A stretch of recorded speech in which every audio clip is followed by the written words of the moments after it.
Hello, it looks like we might be back. Are we gaming? I'm just Yep, waiting looks for like we the are. I'm on the stream, I heard myself. Let's go. Alright. Are we back? Are we 100% back? We're going, we're gaming. Chat, can We you hear can me? continue. Right, let's go back. So sorry about the technical issues. So I'm really sorry you missed that cutscene before. We somehow ended up in this room dangling from a tree branch. So we got very close to Susan. She kind of whacked us in the face, and now we crashed down to here. So She Trico's basically Mufasa'd us. yeah. So Trico's not looking too good right now. And we kind of need him to help us go free. Shout out to this kid's shirt. It rips for dramatic effect and doesn't when the game requires it. Uh-huh. Like this boy has like hands and thumbs, so you think he'd just be able to like climb the tree and get down, but no. We need Trico to help us out. So I'm gonna keep calling him. I'm gonna try and tell him to jump. So hopefully he speeds up the rescue. So he's gonna do a pouring animation. Now he's gonna jump to my right. I know, if only you could jump to the right. If only. Imagine. There you go. So he needs to jump there and then break that wood. And then we should have him jump back up to us.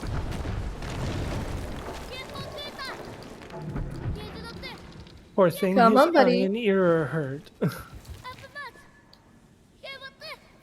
So he's gonna be looking up there. So I know he's found where he's supposed to go. Wait for him to get his butt up there. Reset the checkpoint. And then hopefully his tail will be dangling down for us. And I should be able to grab it.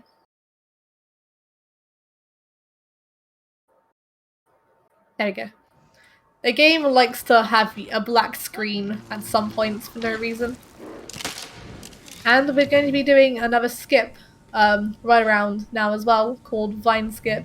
So usually we just hang on to Trico and then he'll jump down. However, if I jump in a very specific spot... Hold on. It's very hard to get it set up because of the camera.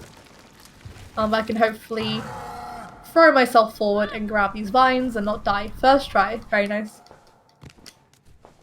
Nice. And we have another mandatory barrel that I have to grab here. But hopefully, by using, again, this broken stuff, I can shimmy my way up. Not quite getting it. It's fine. There we go. So during like the barrel movement skips,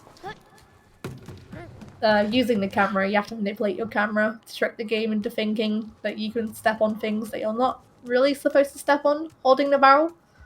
Because again, usually you're supposed to throw the barrel from platform to platform back and forth. But luckily we only get to do it once. So I'm gonna drop the barrel down. Throw it actually. Sometimes if you throw the barrel, it will land in front of Trico's face, so we can eat it straight away, which saves a good few seconds. But if I don't get it like I did here, then I have to readjust the barrel. There we go. And again here we have another auto-scroller, so Trico's just going to make his way out of the den area. And if you've noticed the surroundings, we've actually been in this area before. So this is the area before the E3 bridge. Obviously, we've kind of caved in. There's going to be like a few times in the game where we kind of go back to where we were before. And you can actually see, like, as you get higher and higher, you can be like, oh, over there, I just came from there. That's so cool. Yeah, I love how in the game when you're outside you can see places you been and are going to be. Yeah. Or places you will never be. We should also add that to the bingo, the Ueda bingo card. It also likes revisiting locations. Oh yeah.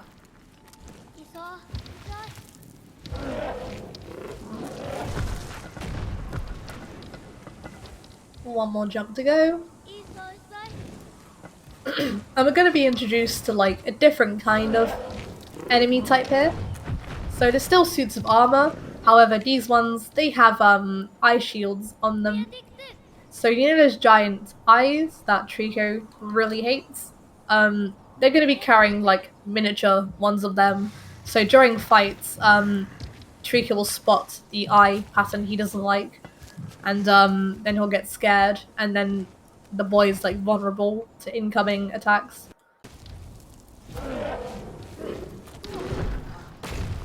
Come on, boy. Get the jump again.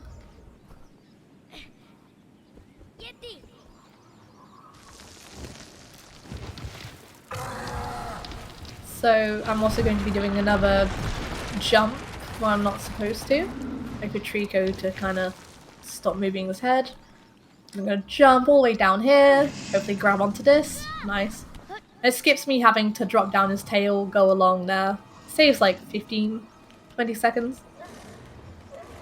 There's a lot of like small movement time saves in this run. But they add up. Yeah, they do. They really do. Uh-oh. And that just lost me the time I kind of gained, essentially.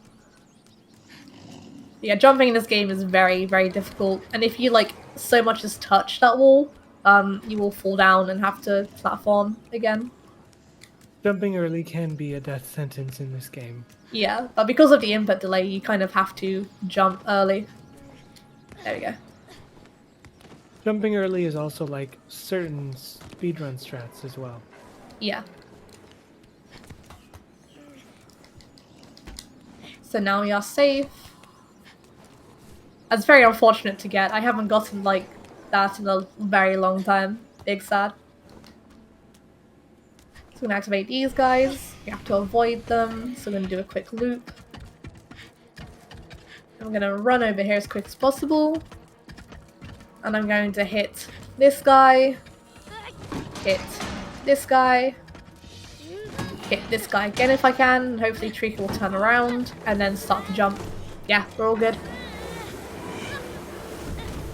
Hopefully he breaks everything he touches.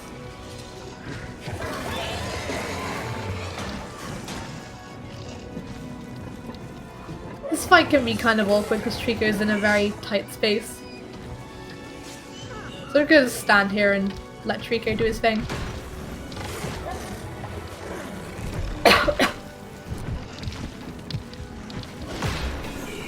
So there are 4 suits of armor here that he needs to destroy.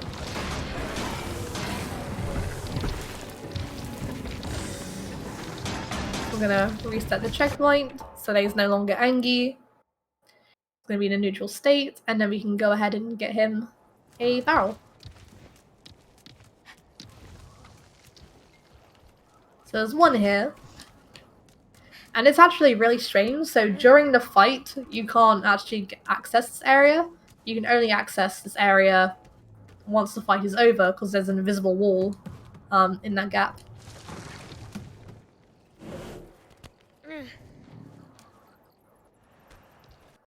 Buddy!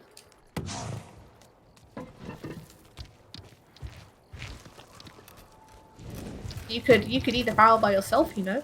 You could do that. I don't want to pet you, I want to grab the barrel. Want me to throw it? Why did you lie to me? Sometimes the camera will pan and it doesn't actually want you to throw the barrel. It's really confusing. Come on, buddy. There we go.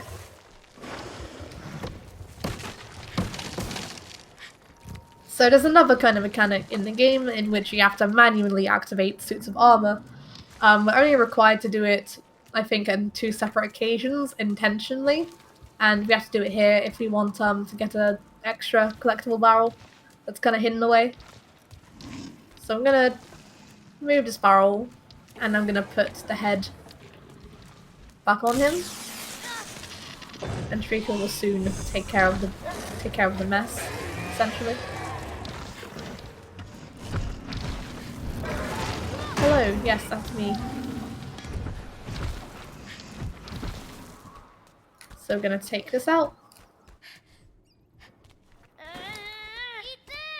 And then feed him. And then the next barrel is gonna be a required barrel as well. So Trico, he's angry. He's angry. If I just shout at him, then he'll like calm down. That's enough, bud.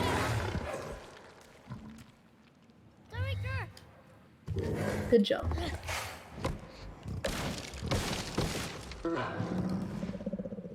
I know, they're scary. Because they're also like not activated down here, if Trico sees them, he'll start to get like anxious. So we just have to make sure that he's focused on us and not them.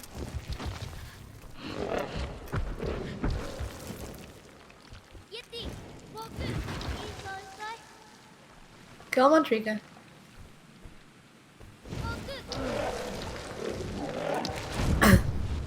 And Susan's gonna scream.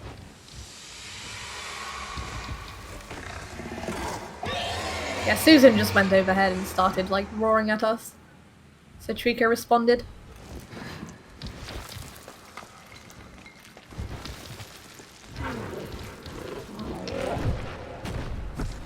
And we just have to get up here. Grab this barrel. Well, not barrel, sorry, chain. Everything's a barrel now.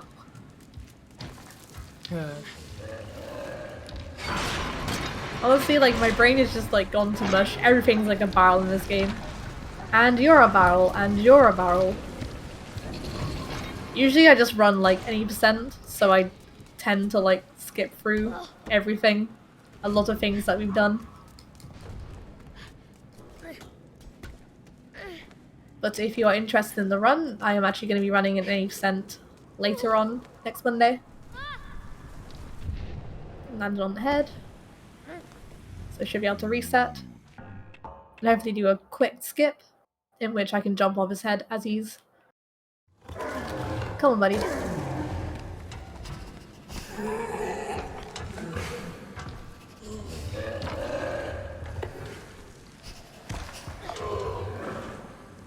Oh, might miss the animation timing.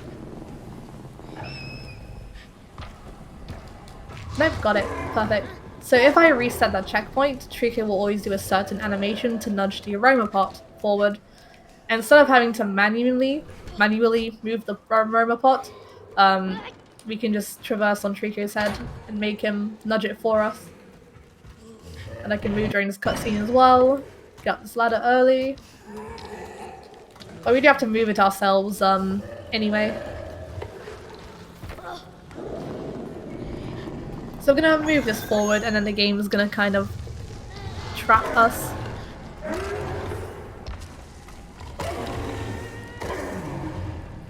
And here is like what tends to be like a very, very frustrating part for new players. If you want to explain the joys of this segment.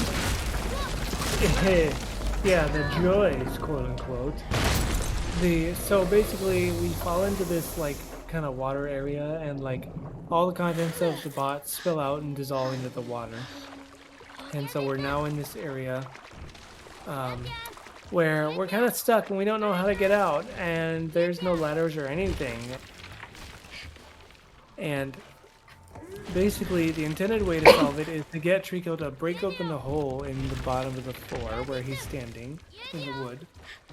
And the way you do that is by just calling him like continuously until he does that thing. And then there's a box over there that Usa's gonna go get, and she's gonna put it into the water, and then we drag it through the water over to where his tail will fall down.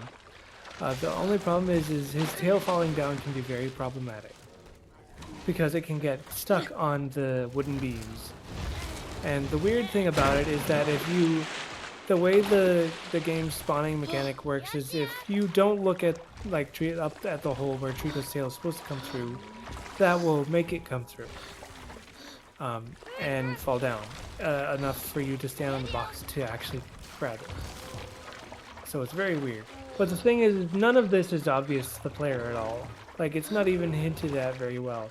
Like, the narrator will be like, I cannot leave this place unaided. And then later he'll be like, even before you've actually done it, like, there's the tail. Even before you've actually done it, he'll be like, I clung on tightly and together we made our escape. Of course, referencing you crawling up the tail. And he'll do that even, like, before you've actually gotten the tail to fall down. So it's like, sometimes the game will get ahead of itself quite a bit. Yeah.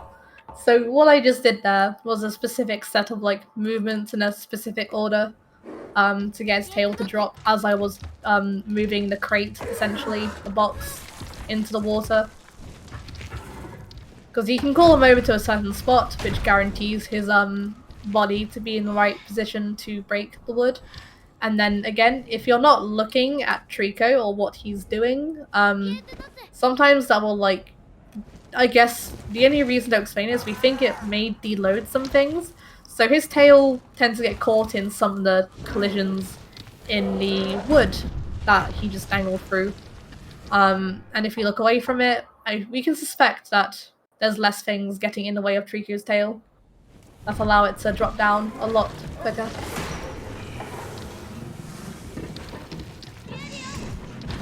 Gonna fight these guys real quick, and whilst he's doing that, we can just move this box. And if I keep calling him whilst I'm kind of doing this thing, he'll actually calm down for us, and he'll be in the right position to eat spell straight away when I'm done. I'm gonna move this barrel all the way over here, then I'm going to grab it, and I'm going to do something called a Sancho step. Usually you have to press square and you have to balance the barrel on top of the crate, but if I just jump up there, then I kind of avoid doing all that. Most new players have no idea you can just place the barrel on top. Their first guess is you have to throw it on top. You see the... Yeah, go ahead. The prompt doesn't show up until you're like actually like literally standing right next to the crate with the barrel. There we go, thank you, barrel. Yeah, so this game, if you've noticed throughout the entire run so far, until the very end, there are going to be controller prompts, and they don't always help us. So sometimes we can be on a ledge that we need to climb up on. However, sometimes the game will be like, hey, you should drop down, and then if you drop down, you kind of die, because you weren't supposed to. But because the game, it wants to tell you what to do, it will like try and make you do things you really shouldn't do. Just because the prompt shows up doesn't mean you should do it right in that moment. Yeah.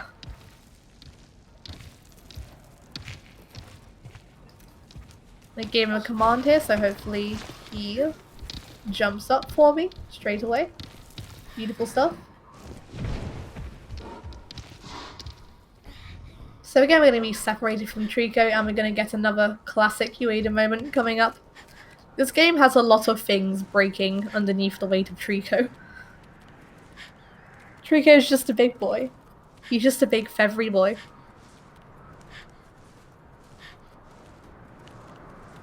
He can't help that he's a big, adorable, feathery boy. Yeah. It's not his fault. God, Trico, lose some weight. To be fair, feeding all these barrels is just making it worse. What have I done? We're gonna make our way down this tunnel. And we're gonna try and get Trico through, somehow. He definitely won't fit in this corridor. No way. Be angry. Oh lord, he angry.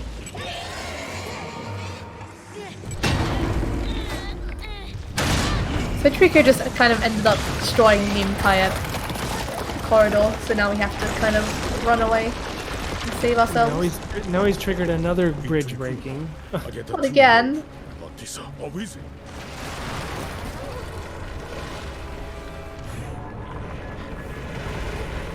I'm gonna jump off here.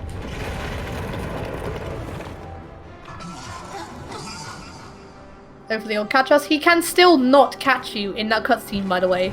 If you're like too far forward, too far left, right, or like down, he will just, you know, not catch you. He will drop you. It's one of the best save shots in the game, all epic looking with his shadow and stuff. So usually he'd want to like grab me and then fling me up onto his back. But yeah, like, he'll be like, this boy ain't on my back. Yeet. yeah. So if you move out the way, we'll actually hopefully be able to command him to go down here. But sometimes like he'll fling you onto his back, and because like the auto grab will fail, you just end up bouncing off his back and into like the void. And then you die. It's a very cute moment, but only when it goes right. And yeah, we have like an armor despawn coming up. So the next enemies here, they're actually connected to the loading zone on this bridge. So if I checkpoint during the loading of this next area, it'll actually interrupt the armor spawning in. So hopefully I can bounce myself here. I'm gonna jump, hold forward, hold that, and hopefully I've triggered the checkpoint at just the right time. So there would be 4 suits of armor, but there's only 1. It's not like a frame perfect trick, I'd say it has a good few frames on it, and the trick is probably a lot easier on the base PlayStation 4 as well. Just because the base PlayStation 4, it loads everything a little bit slower, so it's kind of like estimated that you have like more, I guess, time to press pause and restart the checkpoint.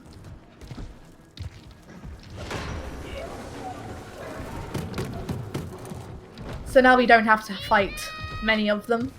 We can just grab this barrel.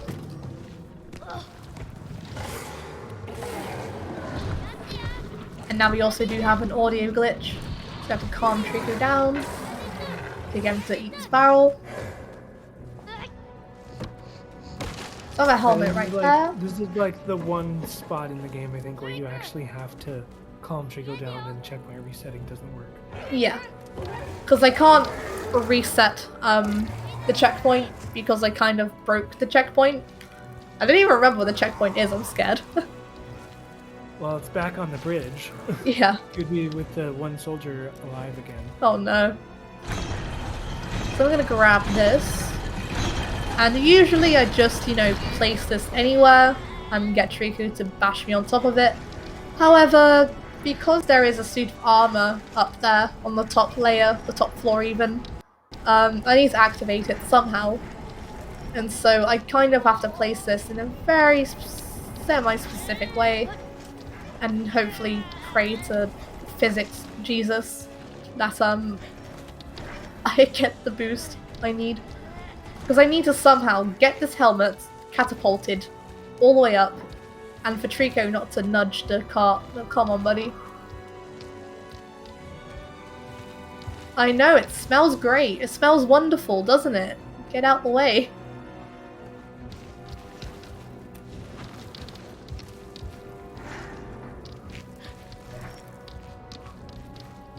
So fingers crossed the helmet will go up with me. I'm going to be looking very closely at where it's going. So the helmet made it up, but I didn't. Right, so I'll go find the helmet up there. It's up there somewhere. That's good. And now I'm going to be going up there myself. Hopefully grab onto the wire this time. Come on, buddy. You got it. There's a chance that the...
than the size Yeah.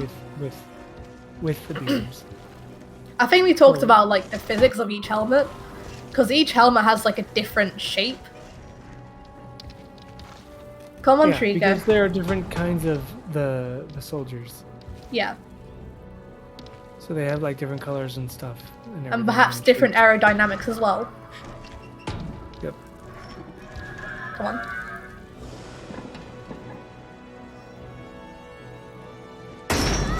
It fell down.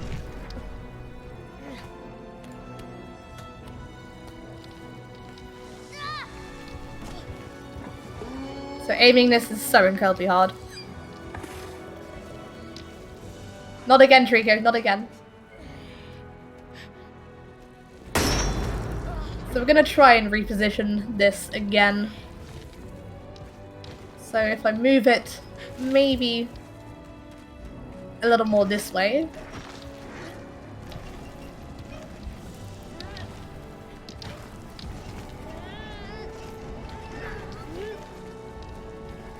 Come on.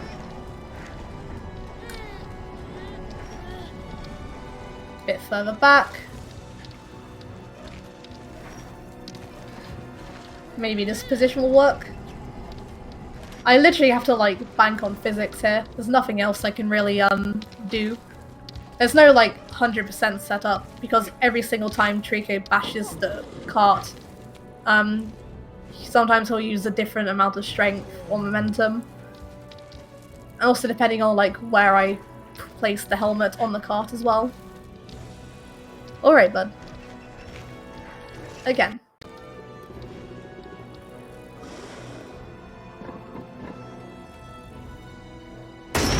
See, I just did not land where I wanted it to.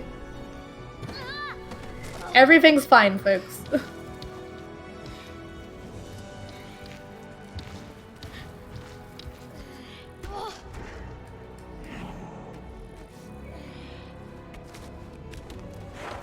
Where did the helmet even go?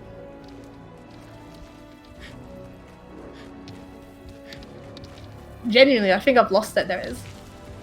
We found it, we found it. That's the one thing that sucks if you do the armor despawn. It makes the fight a lot faster, but you only have one helmet instead of 4. So if you lose track of one, good luck essentially. Alright, Trico, can we do it? Oh no.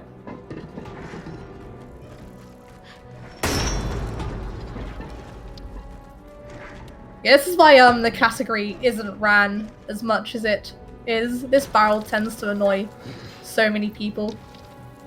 And in like the world record run, for example, Walter the Conqueror actually got this first try.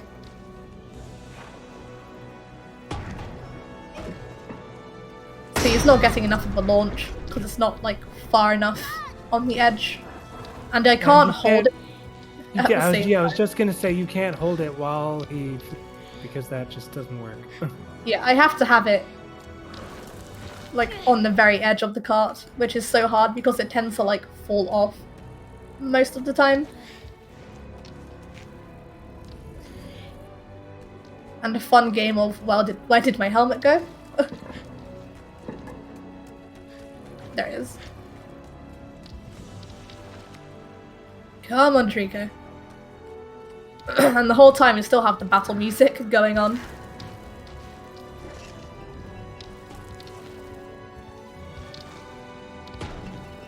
Don't fall off. We should be okay. It's gonna launch at least. Another 8 ads. She's messing up. Skip the ad break. I have to move this again.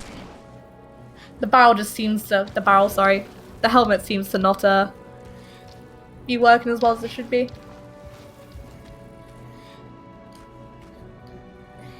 It's a shame. I got this first try on my PB as well. Right. Don't pet Trico. Don't pet Trico. Move the thing.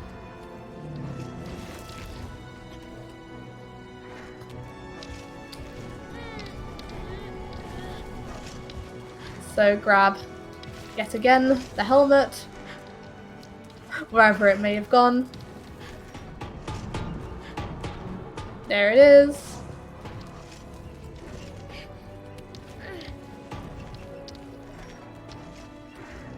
Come on, Trico. Give me something I can work with.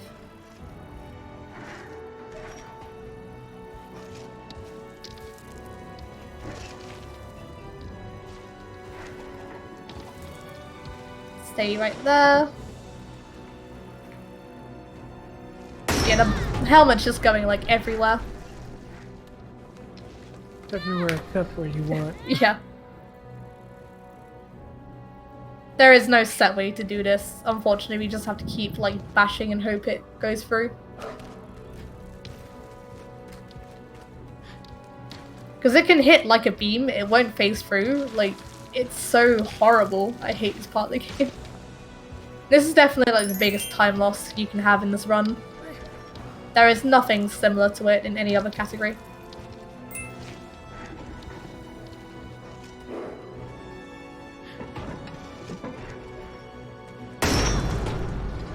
Like it just dangled, but I do think it fell again. Yeah, it fell again.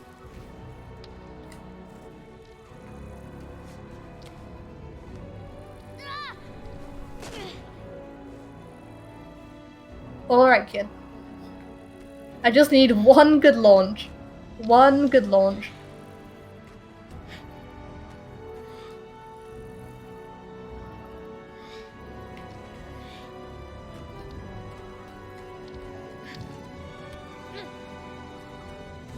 Okay, I'm gonna try something else. I'm gonna position myself more in this area so that maybe if I can get the helmet to go high enough, I can actually activate the suit of armor.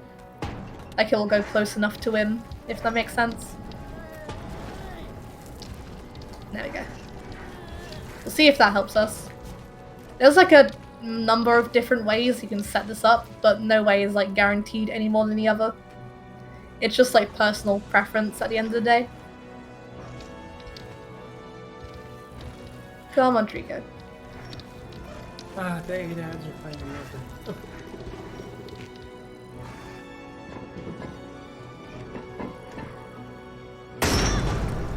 Nope, still falling down. The worst is when it makes it up like past the beams and then falls back through. Yeah, 100%. Like, you know it could just stay there for just a second, but it doesn't.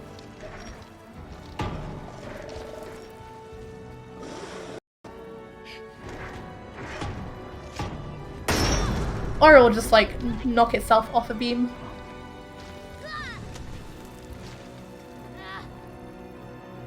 But we literally cannot go through the rest of this run unless we get this barrel.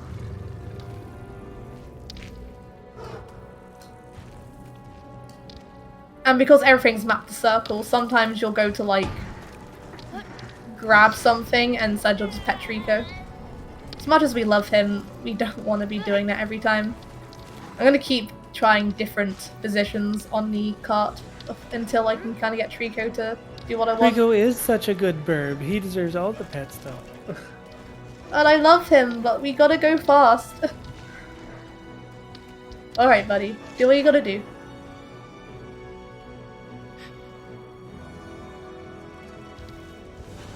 I know, it's a strange object.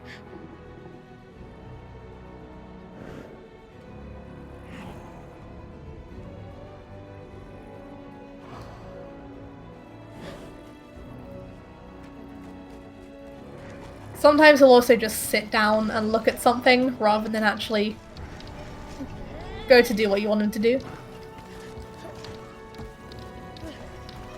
So hopefully it's far forward enough.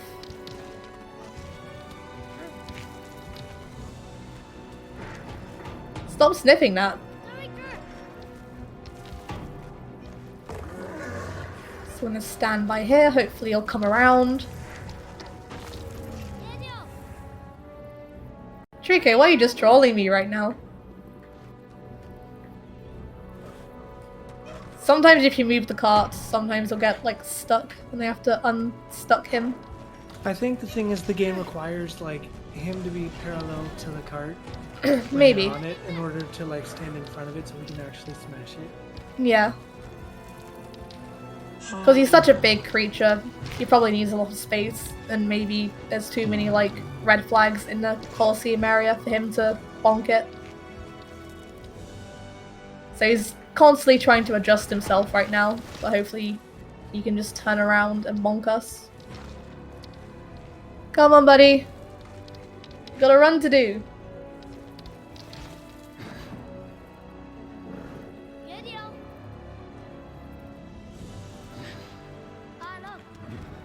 He's still, like, refusing. That's very unfortunate. Have to fight with AI and physics all in one. Like, keep trying. As much as I would love to skip this barrel, no. It is required to finish the run. Alright, buddy. Are you gonna play nice now? Finally. Now it's just the helmet.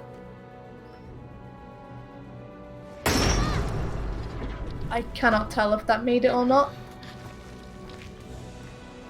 I don't think it did. It looked like it should have. No, I don't see it anywhere still. Oh, you're so close. And there's nothing else up here that you can do. Can I, like, jump down? There we go.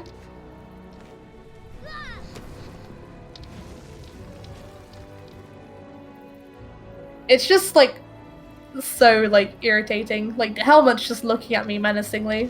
The helmet's just so smug in its aura. I love how Trico has consistently caught you in his beak every time. Oh yeah, that's a nice feature the game has. Sometimes if you have, like, a great fall that you could, like, damage your leg or die on, Trico can sometimes catch you in the air, save you. Alright, buddy. I believe in you. We can do this together. Me, you, and the helmet. Oh no. Well, the helmet could roll off, you know. They really did not think this puzzle through hard enough. This game would make 990% more sense if Trico looked more like a feline.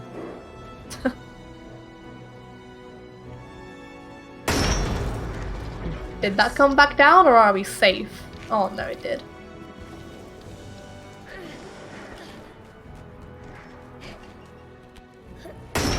Oh, this game is so trolly. I'll tell you what, I'll give it like another 2 minutes, and if there's still no luck, I might have to skip the barrel for the sake of the marathon. Because we've already lost time due to tech issues. So it might have to be cheeky, very cheeky. Not all barrels, all barrels. And it fell through again, are you kidding me? It literally went on the corner. How much of a typical run does one barrel take up? You can either get it first try, or you can get it 50th try. It's completely like RNG based. I guess like the average amount of attempts it will take someone is around 8 or 9, sometimes 10.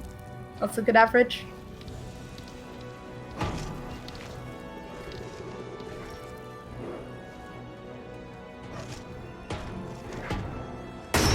And it keeps jumping down. Yeah. I'm gonna do something really cheeky and skip this barrel then, so that we can just move on to the run. So I don't end up delaying the marathon any more than I have done just trying to get this barrel. So it's not going to be a submittable run, but it doesn't matter because it's not going to be PB with this chunk of time loss. So you guys didn't see anything. Nothing. Skipping a barrel couldn't be me. It's going to be opening this door. What are you talking about? Kappa. So instead we're just going to go on as normal. We're going to lure Trico up here. What you're supposed to do is activate the armor. He's in that room on the left. There's a barrel behind him, and it is notorious for being the hardest barrel in the game. For that reason, so I'm sorry I couldn't get it, but the marathon has to go on. I'll get every other barrel though, don't worry. Most of the barrels run, exactly. Come on, buddy. There we go.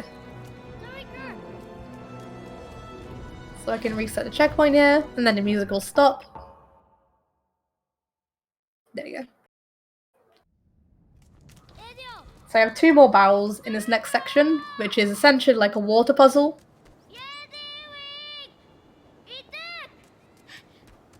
And we just gotta make sure Trico is actually focusing on us. And not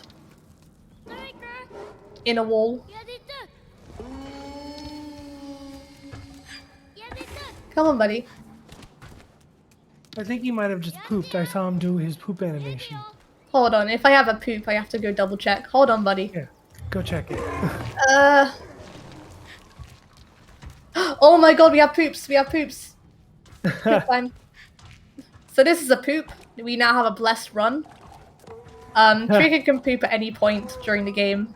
I don't know what time I got to the poop, but we have a category extension called Poop %. It's basically the fastest person to get Trico to take a dump wins. And that's the category. So yeah, very interesting that I got that straight after the checkpoint. There are some areas in the game where Trico is far more likely to poop than others. And we just happened to hit this one. So now I finally have a poop % run to submit. It's like, I don't actually have a poop % run because I never run this category, and because I always run it on NG+, it is so much less likely for Trico to poop. So yeah, it's a very, very lucky run. It's a great category. Yeah, the great thing with category extensions is that you can have like every meme humanly possible. And I remember when we first got our category extensions for Eco, Shadow of Colossus, and The Last Guardian, we had a lot of fun making up stupid categories, let's say.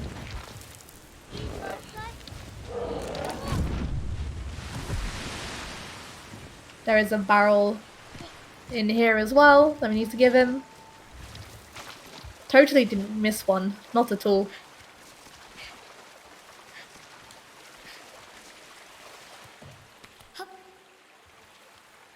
We can lure him over.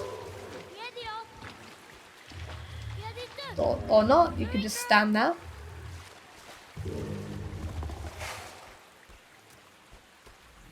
There you go, buddy.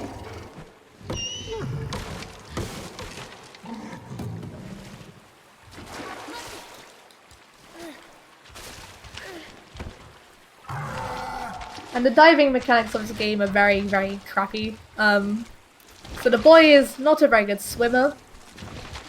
However, this is the one part of the game where we actually need to try and swim.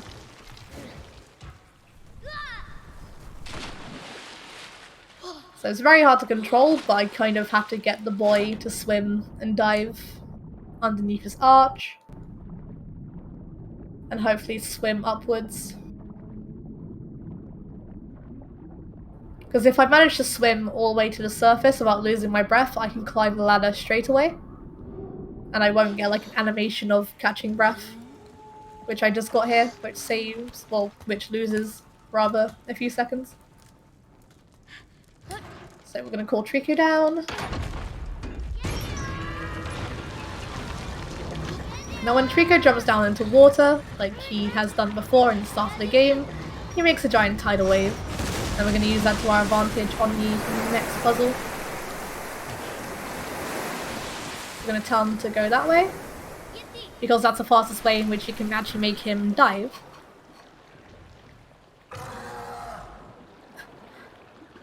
I love the idea of an all barrels category where every poop makes up for one missed barrel. Exactly. And we got, was it 3 poops there? 4? I can't remember. Yeah, I think it's like an average of 3 poops. Yeah. It's like the 4 like leaf poop, like the 4-leaf clover, is the luckiest poop you can get.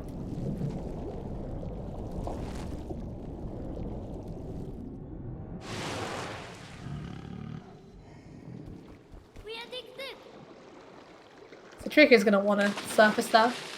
So we're gonna go ahead and open this gate, and then we're gonna get a barrel afterwards. Now this barrel is like also a pain in the butt. Like you have to have Trico catch it in midair, otherwise he just cannot eat. He cannot swim and eat at the same time. So yeah, if this barrel falls into the water, I have to reset and grab it again.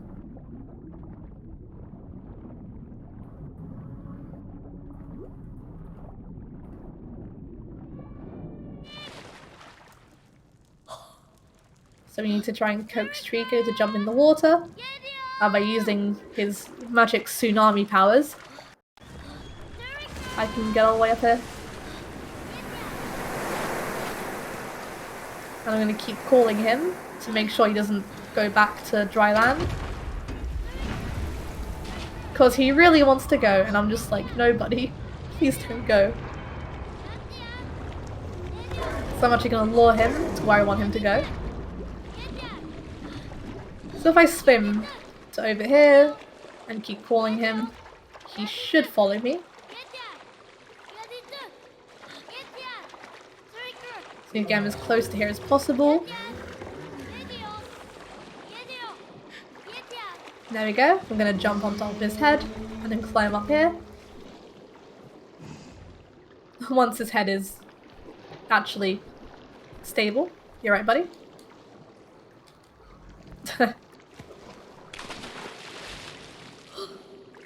Yeah, this is another awkward thing about this barrel. It's just, yeah. Trico can like swim away, which can ruin the chance of you like grabbing onto this. Trico, buddy. Hey, hey, hey. Turn around. He's trying to turn around, but there's a pillar in the way. Come on, buddy. You need to swim back. You need to swim back. You don't want to surface, you don't want to go on dry land, you need to swim back. We look like the one kid with the blue hula jumping in over and over again. Come on, buddy. There we go. If you stay here for just a minute and don't nudge me out the way, we should be all golden. This game is the cutest escort mission. Yes, it is. I agree with that statement. So now we're over here. Need to try and get him to me. Trico, come along.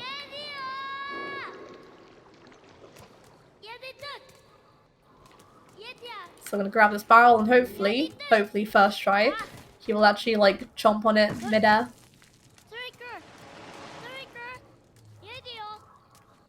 So, you see it, buddy? Yeah. I'm gonna throw it and you're gonna catch it. There we go. Very good boy. So I'm gonna coax him back to this gate and then we're gonna dive down again and move on to the next area. But unfortunately, we will be separated from Trico for a short while.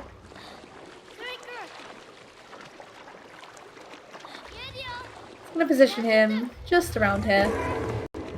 Then I'm gonna go on his back and point towards the direction he needed to go in. Tell him to dive. He's gonna look this way. Hopefully do a roar and jump straight down. I'm just gonna pee real quick and I'll be right back.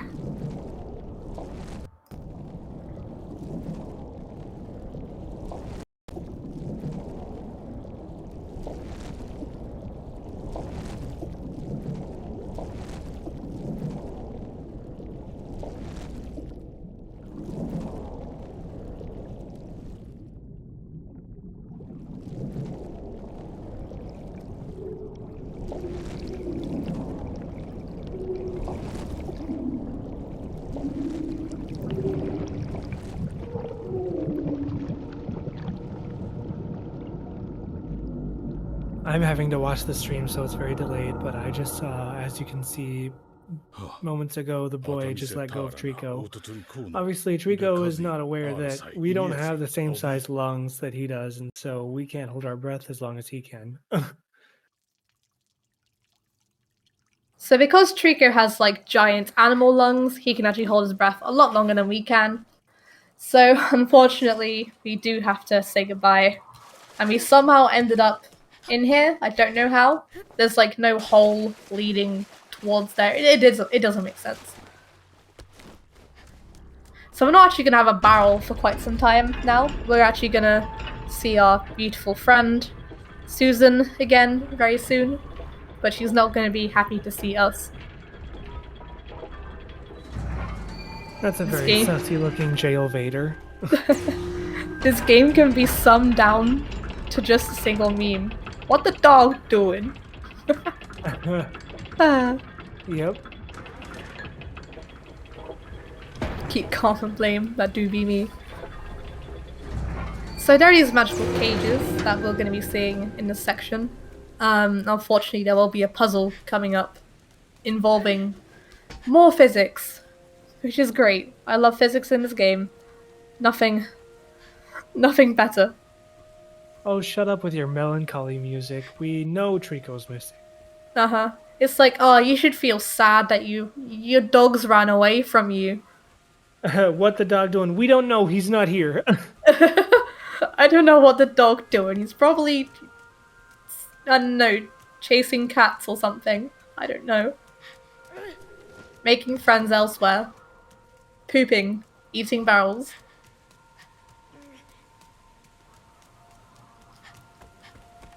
Where the dog is.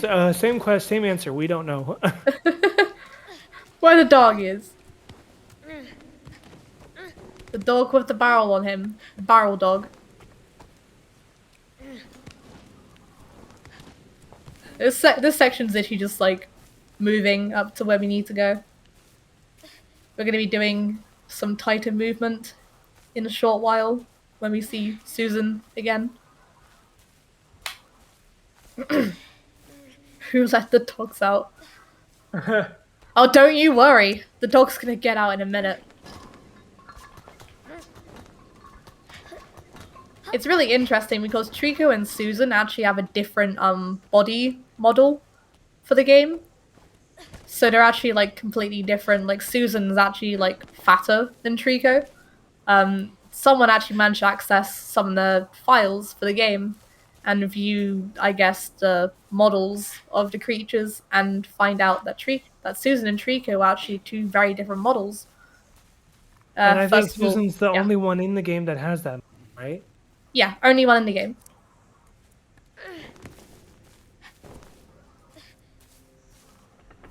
So spoiler alert, we may be seeing more than one Trico later on. In a few seconds. Yeah. Well. She's right here. And yeah, she's no talk, me Angie kind of thing. So usually we're supposed to climb up this tree and do some like traveling across some rope and whatever. But hopefully I'm gonna not get slapped or get slapped, Susan. Okay. Susan has a bunch of different attack patterns she can do. She can slap you straight away, or she can roar, or she can hop. And the worst case you can get is to get slapped. So it's much faster to risk that and try and jump over here than to have to climb up the tree and go across the wire. Yes, she is a different color. That is a fact. She's actually like darker and brown, more brown colored, I think. Yeah. Than Trico is. Trico is more of like a light gray with purple ears, and she is not. Yeah. And that's one reason most of us interpret Trico to be male and her to be female, is because in a lot of species of like other animals and like birds and stuff, the males are lighter and prettier than the females are. Yeah. So yes, Trico is in fact more beautiful than Susan. He has a much nicer personality, I can tell you that. I mean, there's a reason Susan is the way she is right now. But yeah. So if you can't tell, Susan's pretty angry because she's actually in a suit of armor. And her horns are also glowing very brightly blue, so she's got really no control over her actions. Because if you remember from the first antenna room, those are the things that control them with Yeah. the weird signals. The 5G, and we're going to be seeing Susan get controlled by some signals in just a second when I get into this cage. If I could get into this cage. So there's Susan.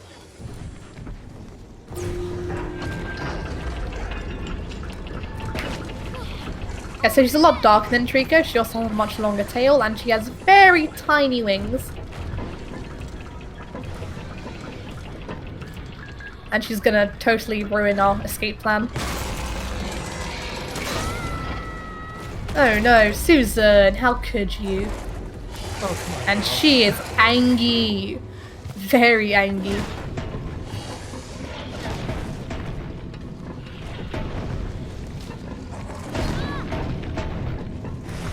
So we can't really do anything in this current state. We just have to sit here and wait for Susan to finish knocking us about. You can see there's a kind of signal coming from that door.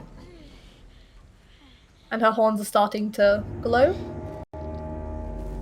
You can hear something kind of calling Susan, which is why she decides to run away. You can just see how The little dark she screaming is. metal ball should calm her down, surely. Yeah. You can see her off. And you can see how different she is compared to Trico. And we're going to be seeing her later on as well. And we get to see her full face and everything. And she is just a completely different creature. I think in some text document it says that Susan's actually younger than Trico or isn't fully developed or grown. And that's why her wings don't work. Which is interesting because Trico's Japanese name, Toriko, actually suggests he's a young one. Mm-hmm. The more you know. So the name Trico is actually a pun. So this game is the third game that Fumito Ueda has directed. And Eco was the name of his first game. And he was actually supposed to call, or rather, Shadow of the Colossus's original name was Nico for second Eco. Nico, get it?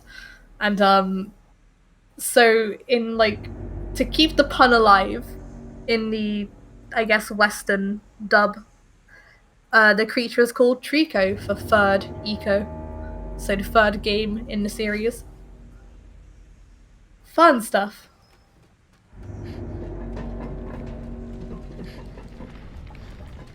I am just wondering, why call her Susan? I mean, she is grumpy, deadly, and completely unreasonable. Her name should have been Karen. I mean, I wasn't part of that decision, so I have no idea. Basically, the origin story of Susan's name is that I think when I started to run this game at marathons, I needed something else to say, because saying second Trico, bad Trico, evil Trico, rival Trico, it's just repeating the same words too much. So I thought, hey, I need to give her a nickname, and I guess Susan is the nickname. I decided. So during my entire ESA run, kid you not, I just call Susan Susan every time.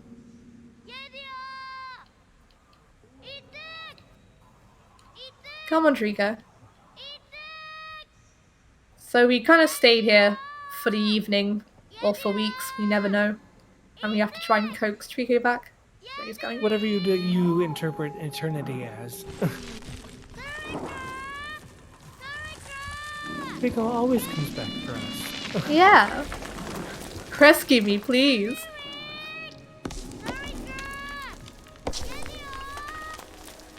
He's gonna push through these rocks, and he's gonna come help us out. Come on, Trico.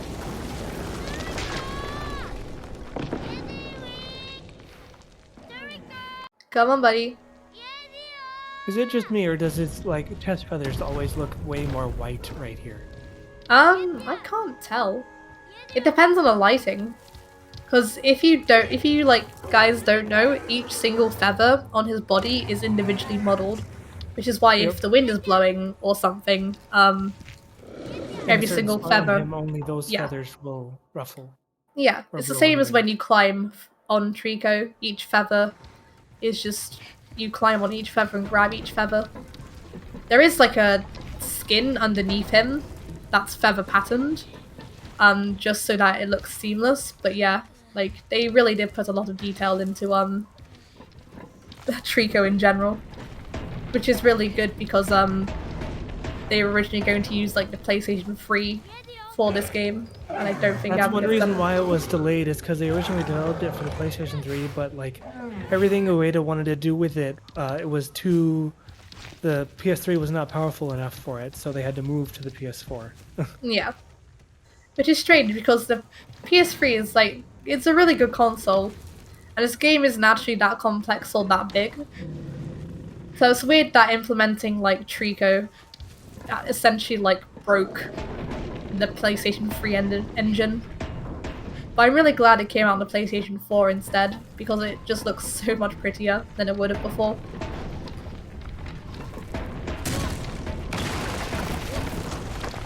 And that was actually a very that was it was a very good cage setup. I thought I like scuffed it by being too far to one side. So everyone, this is Cage Puzzle. Cage Puzzle is a horrible nightmare of physics and RNG. You have to rely on Trico to push us up that ledge, but sometimes he doesn't push us properly. Sometimes the cage will get stuck on a bit of rubble, and it's just a nightmare for everyone. But we got it first push, but we're not out of the woods yet. We still have one bit to It can go. still go very wrong. Yes. But is it worse than the catapult puzzle? No, it is not. Also, this puzzle is completely mandatory, whereas the catapult helmet one, I can just catapult myself in one go. We now come to the Indiana Jones portion of the game. Fia, I'm still so gutted that the first helmet, it made it up to the top, but it just fell. It just got stuck in the wrong place and fell. Yep, it did.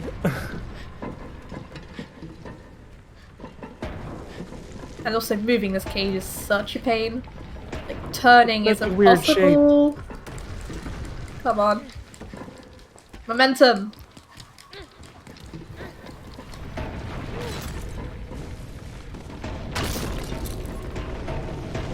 So, depending on how the cage is rolling.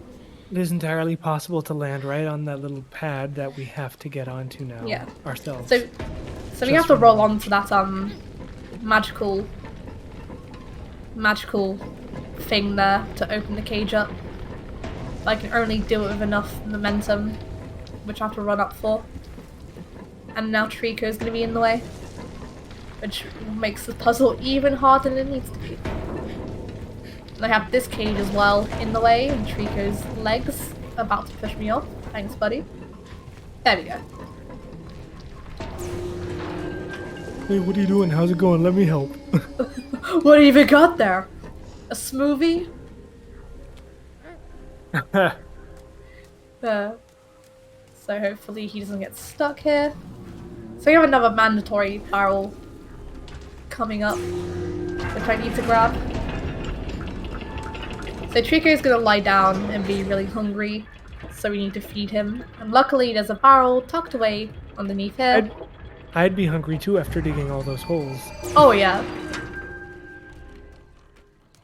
So we're gonna activate the suit of armor. And hopefully we'll come out and jump over his head. We'll grab this, away from him to start doing ninjutsu. Then I can just use this rock to kind of shimmy my way up and narrowly miss getting caught. The intended way to kind of like get up here is you need to try and like trick the suit of armor to like running back and forth between there. And I can just skip all that.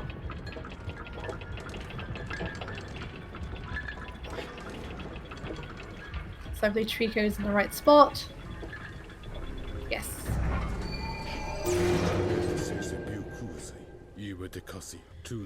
And we're not gonna have another barrel for quite some time actually. I mean, you do have the one kind of like off to the side in the whole tunnel bit, Yeah, true. and that's coming up. Oh, great, another 8 ads. Oh no. At least the next part isn't very interesting. It's just a lot of controlling Trico to go places. Oh yeah, a lot of climbing.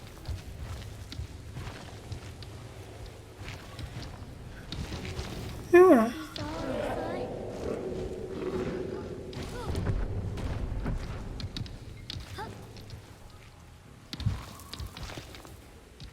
I'm trying to think. So the next barrel I think is after White Tower skip.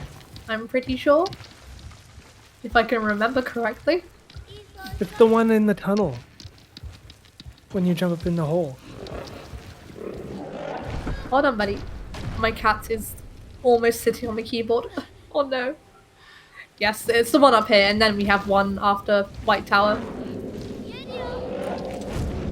Sorry, me forgetting my barrels again. It happens. This is why I like races, because I can look at someone else's screen and find out, okay, they're getting this one next.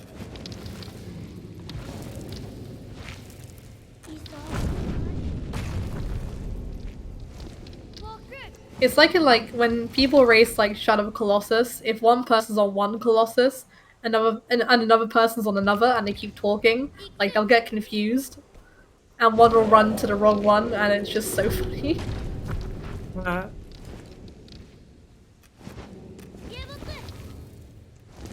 Come on, Trika.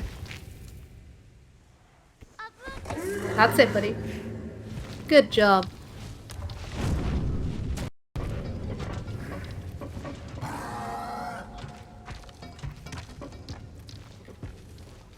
Come on, bud. Some just here. Gonna call Trika's name so that he stops focusing on the ground. He's like, hang on, the eyes gotta smell her. Her musk is still here. What a dork. But yeah, if you tell Trigo to jump, even if you're not in like the specific direction of the jump, Trico will still check for places he can jump to. So one barrel in here.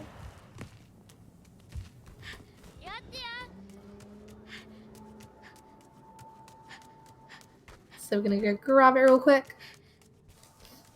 I'm holding circle, but you wouldn't think so. Come on, game. I'm literally right next to the barrel.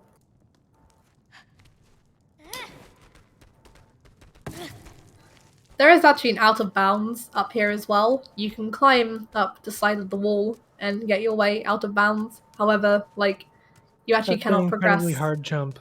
Yeah. It's one of those, like, useless out of bounds where it doesn't get you anywhere, which is really upsetting because it's a really big one too. Like, you can go, like, across and up, like, the entire top of the cave. Like, I think Brian Davidson was the one who found it, right? I think it was Brian Davison, yeah. Shout out to Brian. Yep.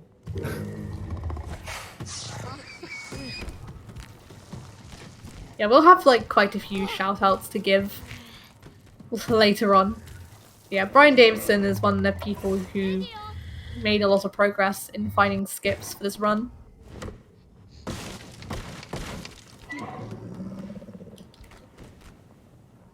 Here we go, Trika.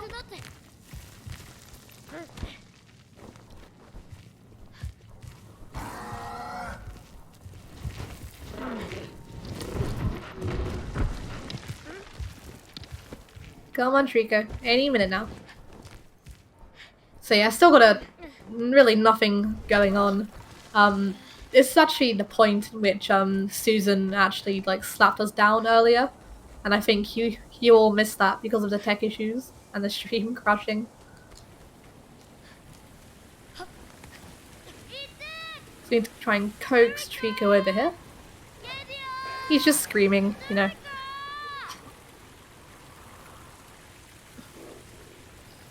You keep reading my name as you slurp purring.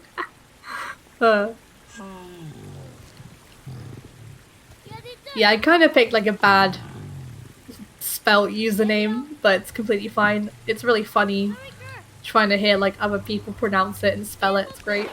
Makes me chuckle.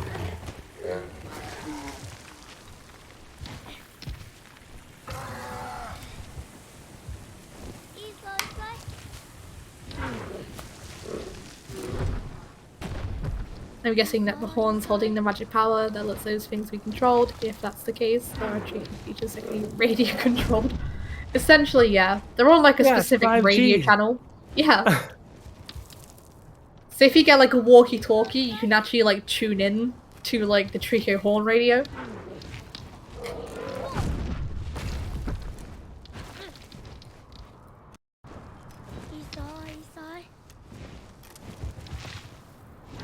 And throughout the game, if you've not noticed, Trico's horns have actually slowly been growing back, as his tail has as well. And his wings. He's been... Come on, buddy. Keep your head still. I want to jump to a platform that I'm not supposed to. There we go. Hopefully I can get this. Drop down, hold forward. There we go.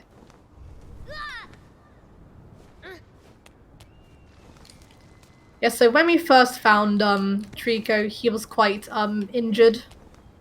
And throughout the game, especially as we've been feeding him barrels, he's been getting back to full strength. Because Tricos actually have amazing like regeneration powers.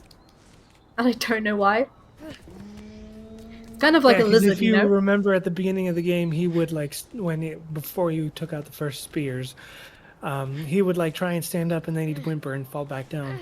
So like even like when he's just in the game, like later, and he has a spear in him, he's not falling down or anything. He's just dealing with it.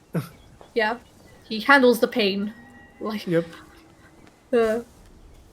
like a big boy.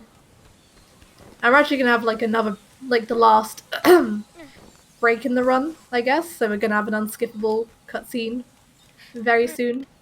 Yeah, we're coming up on probably my favorite part of the game. Unfortunately, we have to skip the cutscene for it. Yeah. So there's one cutscene that we skip and then one that we don't skip. I'll talk about the lore of the cutscene when I get to it. Because you'll have time to do it. It's like 4.5 minutes, I think, or something. Yeah, and we also have like cutscene RNG. So because the cutscenes are happening in the game's engine in real time, basically Trico's kind of script is saying, hey, get from point A to point B. I don't care how you get there, just kind of, you know, get there. Yeah. So it can take, during like a cutscene, like the one coming up, for example, for how long it takes Trico to walk to the garden outside. He can take a long time or he can walk straight there. It depends on his RNG. It's really funny because me and Tic Tac, we compared 2 of the old world records together. So we compared Sable Dragon Rook's world record and Samurai Blue's old world record in any percent, and they were both tied at this particular section, but the cutscene RNG actually put Sable in front of Samurai Blue. And it was a pog moment. So this is unfortunately the cutscene you have to skip. And now we're just gonna get like a very sad cutscene instead. After it's done loading. The loading times as well can be very long, especially when you skip a cutscene. So we got Vord again, in this antenna room. And Trico actually regrets doing it this time, so we actually get to see him try and revive us. So basically the cutscene that we skipped was essentially the flashback. So it's how the boy actually made it here into this nest. He's gonna narrate it as well, a little bit. So yeah, so the boy was just sleeping with the other kids in the village one day until a Trico clad in armor, it flies to his window and it just abducts him. The entire village, you know, wakes up and starts, you know, shooting Trico with arrows and whatnot. Trico And flies away with the boy in his hitting him with mouth. spears as well. It's Yeah. really cool because like they put Trico in like full armor and full wings and everything, trying to get the player to think that it's like Susan or something, or like some Yeah. other Trico, not our Trico. But then they do give little hints of like the villagers like actually putting spears in Trico in the same place where we take him out at the beginning of the game. Hmm. And So if sorry, and the sharp players spears. remember that, then they'll be like, oh, that's the same place we pulled them out. That must be our Trico. It's also the fact that the spears that the armors use and the spears that we saw in the beginning of the game lodged into Trico's flesh, they are very differently designed. So the spears that we removed were wooden, and the spears that we've removed that the suits of armor have weaponized are blue and alien-like. And yeah, so Trico kind of flew us all the way into this nest. However, just as he was coming up, there was a thunderstorm, and the thunderstorm knocked a bolt of lightning essentially knocked Trico out of midair, and we came crashing down into this valley. And then the suits of armor kind of dragged Trico away, put him down into his essentially den, chained him up. And yeah, that's how we kind of ended up there. And then Trico, being half dead, he just kind of threw us up. And that's also how we got tattoos. So we weren't tattooed before, you know, we were abducted. When you get consumed by Trico, you actually get tattoos, and the more you get swallowed, the more tattoos you come out with. So by the end of the like game, a sweet tattoo artist in his tummy or something. Yeah, exactly. He's so sad. Yeah, this part of the game is like where I think in a casual playthrough especially, you know, some people start like bawling their eyes out, start crying because it's such a touching moment in the game. Depending on how well their own bond with Trico is. Yeah. So Fumito Ueda originally wanted everyone's Trico to be different, so depending on how you treated Trico, depended on how Trico reacted and behaved. Like, he wanted everyone's Trico and every playthrough with Trico to be, like, different in a way, based on your actions, which sounded like a really cool concept. However, he doesn't really do that. Like, even if you feed him, like, all the barrels or you spend a lot of time, like, petting him, like, he still behaves relatively similar. And by just, like, AI manipulating him in, like, an any percent run as well, we can just don't need to worry about, like, bonding with Trico outside of, you know, just spending time with him. Yeah, it's a very, very sad. Maybe some vitamin D will help. You need some sunlight? Yeah. That's a very, very sweet moment. And yeah, Trico just does not know what to do with us. He's kind of lost. Like, please wake up. I'm sorry I ate you. I didn't mean to. I couldn't help it. I just want my friend back.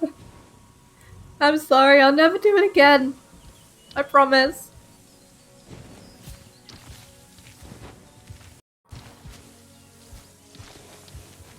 So he's gonna, like, drown us instead. Or try to. Water should do it. Yeah. So unfortunately, like, when we wake up, Trico does, like, a very happy dance, but we kind of have to run past him and ignore him for a bit. Oh, happy dance. He's so happy. He's gonna get zoomies. See, he's happy. But we can hear him having fun. So we're just gonna bypass. Due to RNG, there is a chance that he may also groom himself or scratch himself instead of do the happy dance. Yeah. And if you, like, stay stood there, he actually keeps, like, poking you with his little foot. He just kind of, like, are you really alive? Are you really there? It's a really cute moment. And hopefully we were able to get a skip coming up as well. So we're entering, like, a mine shaft right here. And before there was no way to kind of do this section fast. You just kind of had to, you know, wait for Trico to kind of make his way through all the tunnels over here. However, just like with the early mirror jump I tried to do at the start of the run, I can essentially do the same thing assuming I have a good lineup. So I'm going to be using this rock right here and hopefully jump off it at the right time with a good run up. With a good trajectory as well. That's too late. Yeah, this jump is very hard. If I got it first try, I could save a minute. But I'm banking on having jumping at the right frame. There we go, got it. This is probably harder I'm than... delayed, so I don't see it yet. Yeah. There it is. Nice. It's harder than early mirror because you have a lot less to kind of jump off of. So it's only I guess, a couple frames there that you have. So we're gonna reset, and then Trico will be in front of us. So the intended way to do that is that Trico crawls through the tunnel that you, and then you jump on his nose and then jump up there. Yeah. So we skip having to wait for Trico to crawl into the tunnel. So we can just straight away have him crawl into this one. Because thankfully there is a checkpoint as well. I would like to actually grab this the right way. Wow, I didn't know you could grab it that way. Neither did I until now.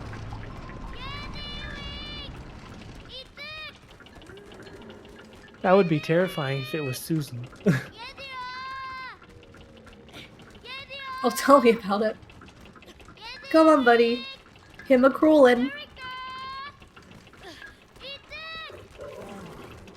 My cat is currently like sat on my desk, and he probably thinks that I'm talking to him, but he doesn't know.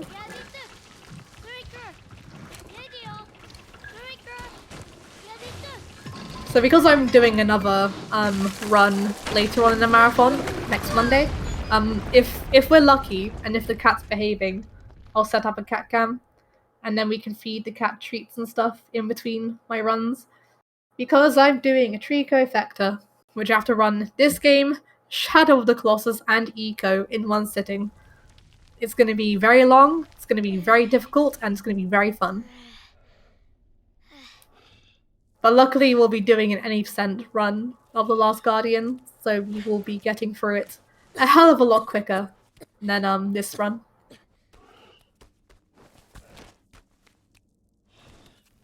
Human talking to monitor again, sad cat. My cat genuinely gets like agitated at me if he's on my desk, and like I have a mechanical keyboard because mechanical keyboards are like, they're amazing, they're great. I love the way they sound, I love the way they feel. Gucci stuff. But like if the cat's on my desk, he will like swipe my hand away from the keyboard and try and like bite my hand. And it's just like, human, pay attention to me. Yeah.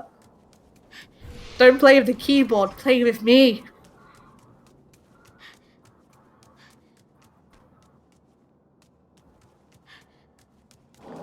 Yeah, my cat's not actually like very interested in what happens on like my screen.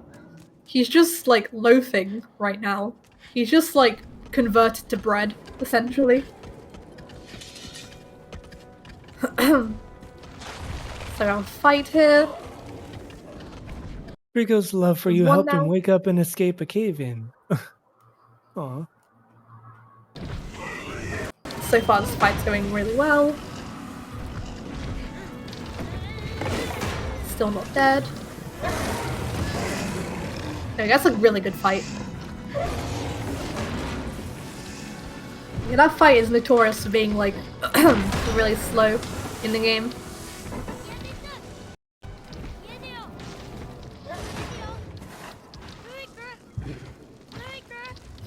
Gonna remove this spear real quick. You have another sort of auto-scroller for like 2 jumps. Yeah. So after he does these 2 jumps, I'm actually going to be doing the biggest skip / sequence break in the entire game. And it's called White Tower Skip. So cats do not break my stuff. So we're going to be doing White Tower Skip. So you kind of see that tower over there, which we've been meaning to get towards. Usually we have to go all the way across this bridge, all the way down there, through all the beams, and then we have to move all the way across the tower. We have to do a lot of platforming along the side, etc. And it takes 5 or 6 minutes, and we can skip everything.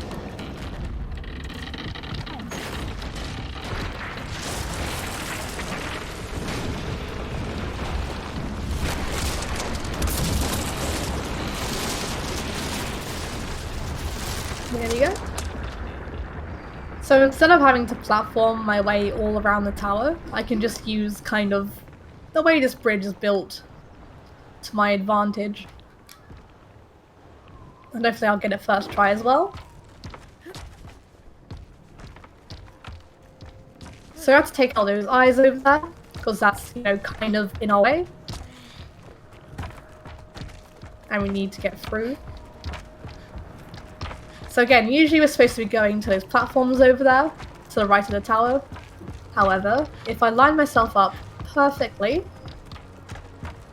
bonk my head, I can jump into this, and then lining up perfectly forward. I can jump up here, auto grab onto this, and then that's it. That's white tower skip. Woo! It's not as like daunting or as difficult as you may think it is. Once you get it down, it's a complete like foolproof setup. It's And I delayed for skip. me. There it is. You got Yeah. it. GG. So I guess I actually skip 5 to 6 minutes of platforming around the tower. Okay, this game hasn't got very flashy skips. It's very movement and RNG based. So if you're a person that likes long movement based speed, just at me.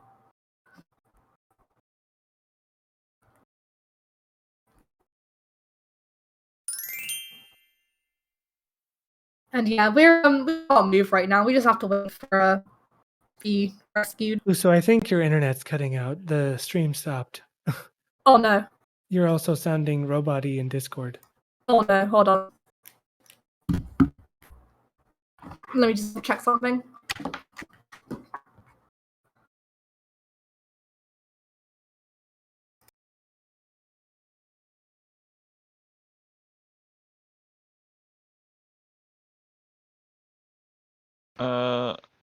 I think your stream died?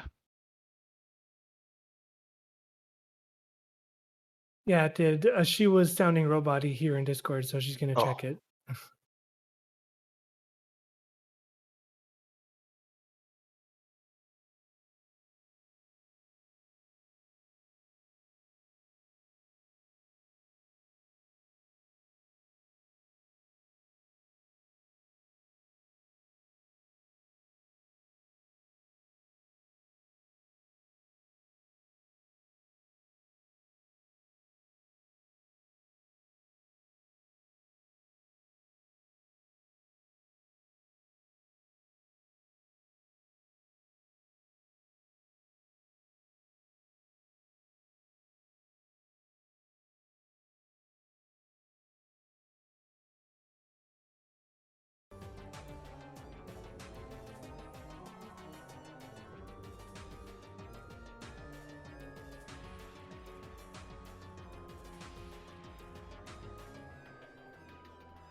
Look out!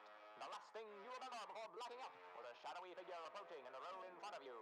You heard your sister cry out as you swerved the car into a tree. You now realize you are alone. Your sister must have gone for intent on finding your sister. You find yourself standing in front of an old mansion. It gives you the creeps. This mansion is cold and foreboding. You sense great evil within. Nearby you find a pendant. As you pick it up, it begins to sparkle. Then the door of the mansion opens and dares you to enter.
So, for those just tuning in, we are running The Last Guardian all barrels.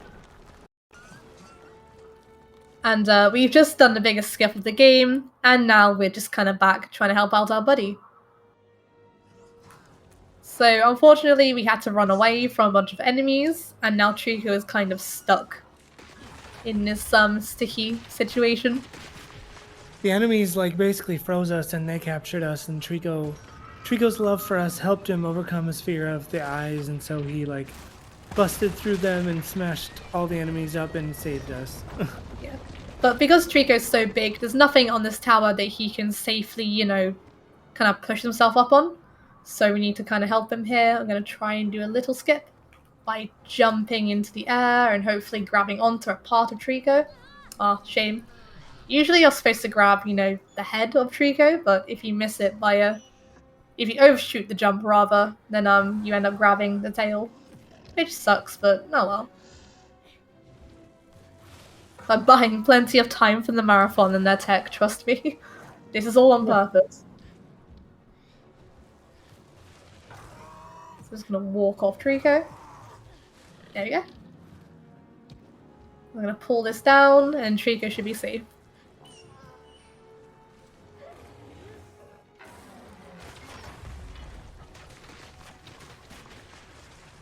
And we have another barrel coming up here as well. I always forget which, like, staircase to take though.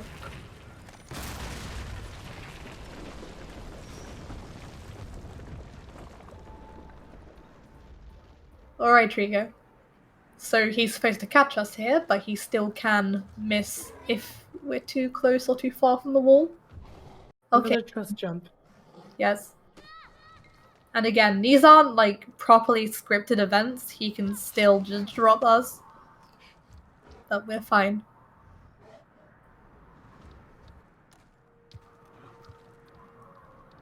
The Last Guardian, more like the last heart attack. But it's not the last heart attack. The game continues to give you more. I mean, the last heart attack will be whatever the last one is the game gives you before it ends. Mm-hmm. So the time is going to be a bit incorrect on the run as well, as there have been like a couple of like blackouts essentially. Also regarding gender, you know, you'll notice how the subtitles used his for Trico when referring to Trico, but those aren't reliable because they were translated from a different language and pronouns don't translate well. Yeah, so I mean the English team could have, if they wanted to, use like they or their, but they didn't. But a lot of people I've noticed, like, they just use he, him, and call Trico a boy. It's just, like, common. So the barrel Boy is like the should be up here. default for Trico. Yeah. There we go, here's the barrel. So if we can just grab this, yank it out. There is a small skip here where I can drop down the barrel. And hopefully... That dropped too far. God damn it. So yeah, when the barrel drops into the oblivion, we have to reset the checkpoint, so now I'm just going to do it the normal way. Because that, dropping it down onto that platform below saves around 35 seconds, rather than having to, like, carry the barrel all the way downstairs, which I'm going to have to do now. But it's very RNG how, yeah, it's very RNG how, like, the barrel bounces. Again, it's like a physics trick that we have no control over. And it's for new players who find that barrel, they often try to like throw the barrel down the stairs and watch it roll down, but it usually doesn't work. It usually just stops. Yeah. Yeah, the physics of this game have time and time again, like, trolled us. So now we're just gonna do it the safe way. So we're gonna move down here, go back down the stairs, and then feed Trico.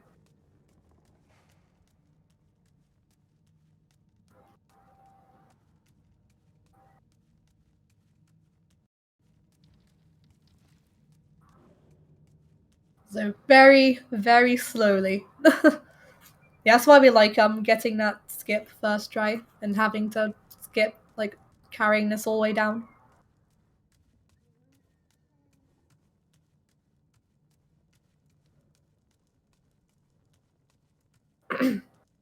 I really hope this doesn't disconnect again during all the tech stuff that they're doing right now. It's very hard to organize a marathon, and you should all be lucky that we even made it here in the first place. Shoutouts to all the tech and staff in this marathon. I don't feel like they get enough appreciation for all that they do. Yeah, thanks to everyone. Yeah, everyone's like volunteering, like helping, like put this marathon together, and they're actually using a different way to stream it this time by using Discord audio to capture our commentary, which has had a few hiccups the past, well, just since my stream really. We should all be good. Okay, so we're gonna lure Trico over here a little bit.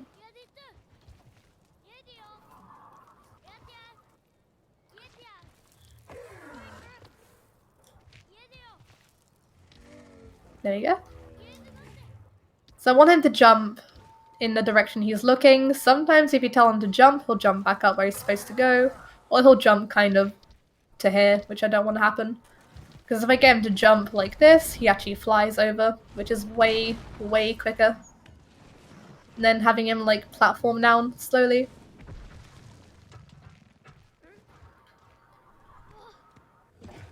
So I'm gonna lure Trico around here.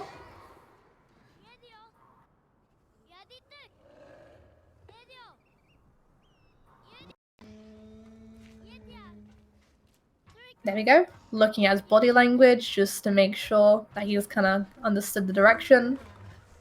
And I'm stuck on his leg. And I'm stuck in the wall. It should be okay.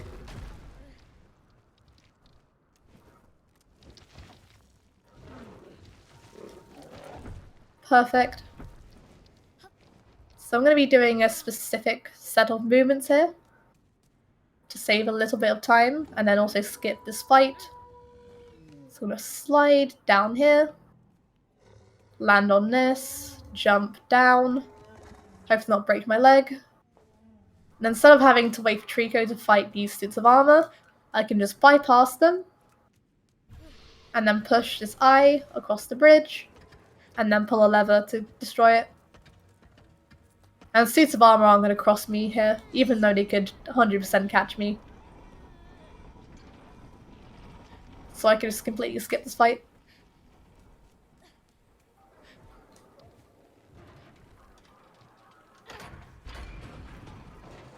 There we go, once we hear it shatter, I'm going to reset the checkpoint. And then Trico, because the game assumes the fight's over, the game actually puts Trico right where we need him to be. And if you all remember Susan, we get to see her yet again. This time it's an actual confrontation.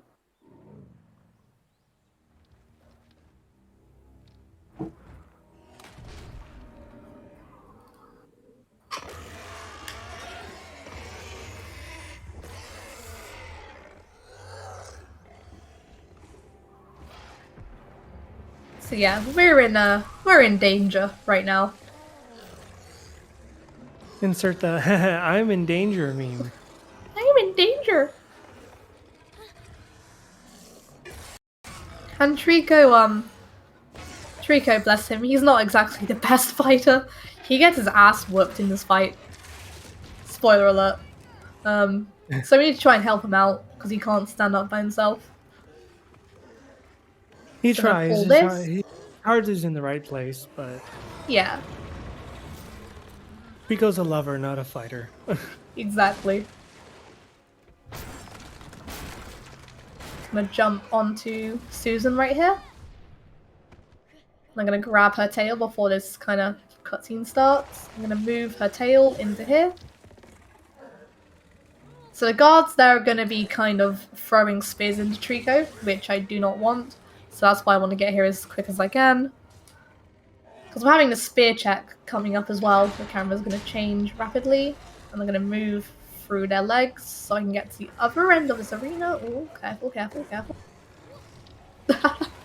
Hopefully it didn't fall down during this cutscene, but you can get knocked over pretty easily. Okay, there we go. So I'm gonna drop down here to kind of skip having to fall down onto my Tricos, and I can end up just where I need to be. I'm gonna push this onto Susan's head, and then she's gonna be free from the 5G signal control. You know, if she weren't being controlled, we might interpret this fight very differently. Uh-huh. Just gonna jump down onto Trico as well, land on him. Oh no, I fell off Trico, that's a shame. So during this cutscene, the boy doesn't have any kind of grip detection. So if something were to like knock you off, then you just get knocked off and you cannot save yourself. So I'm gonna try that again. Hopefully we're safe. Yes, we should be safe. So yeah, that's Susan. You can see how different she looks in comparison to Trico. She's very dark in coloration, has a completely different shaped nose. And she's missing the tips of her wings.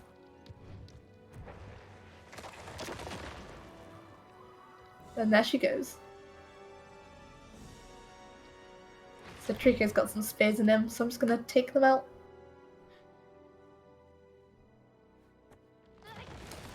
And I'm trapped.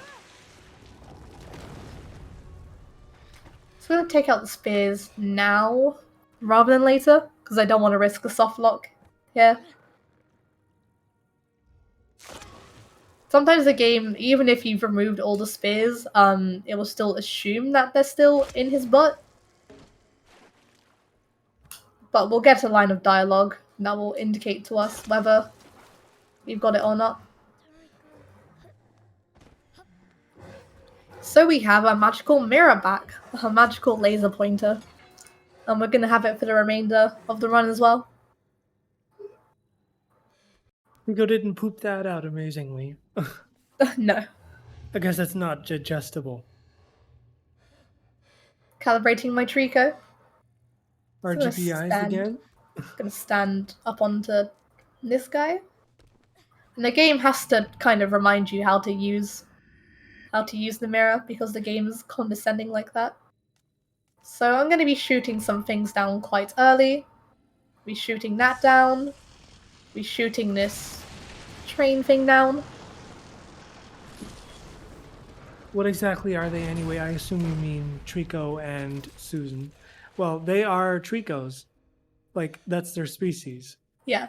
It's not exactly said, like, what animal they're made of, but, like, he's clearly got, like, bits of dog and cat and bird in him. But, yeah, we call Trico Trico. It's like calling a dog dog. Yeah. It's only because the boy actually calls Trico Trico. Because we're like a 10-year-old boy. And he's not the most creative one with names. And the boy doesn't actually have a name himself. Like, unlike Wanda and Eco in the other games, like, the boy just simply doesn't have a name. I mean, He's well, just the technically boy. it has a name. It's said in the game. It's just in the foreign language that the game uses. And we just don't know where or when it is. And they don't, literally don't tell you, like, the name at all. Can I not be stuck? Thank you. So yeah, Trico is, like, very injured at the moment, and the only way to restore him to full health is if we kind of throw barrels at him, or feed him, rather. So it's going to take 4 barrels until he gets all better. What they don't tell you is he got his name from Kratos. Yep. Anytime in this game, the player becomes Kratos whenever the boy doesn't do anything player wants. Because, boy. I said, boy. That joke gets used so much. I've heard it a million times by now. That and the war jokes. Oh, yeah.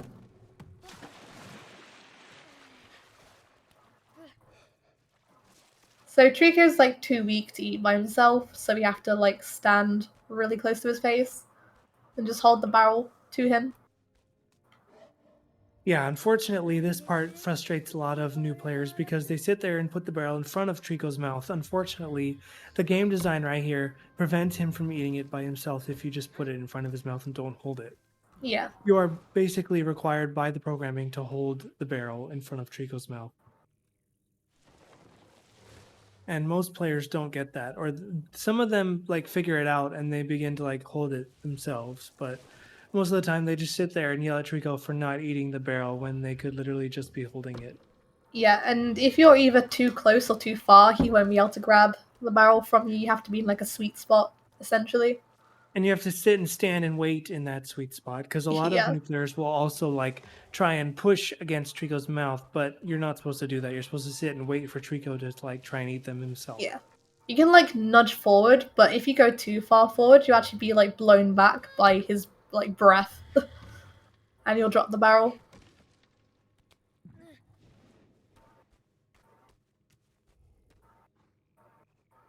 Almost there, buddy. Almost there.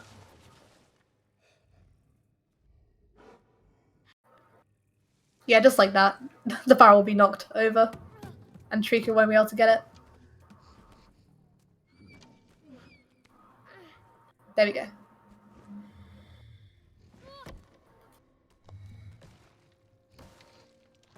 That's a very nice touch that you have to feed him by hand. I know, right? Like it's very satisfying narratively. Like given what Trico's injured, and you have to feed him by hand now. That's very nice narratively. Yeah, basically, like, Trico protects you in the game, but you also have to protect Trico in the game as well. Like, it's a back and forth kind of relationship that you share with Trico. So not only does he save your life, but you also save his life.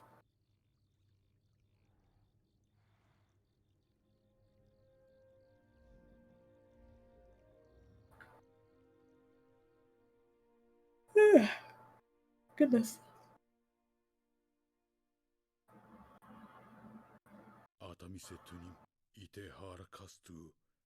To be fair, he also tried to eat you like 3 times, yeah. So now that me and Trico are like essentially as close as like best friends now, we can do a lot more together. And Trico is now also fully healed from the beginning of the game. So his horns are Trico snuggles. humongous, and his tail's like fully grown. His wings are back to normal now.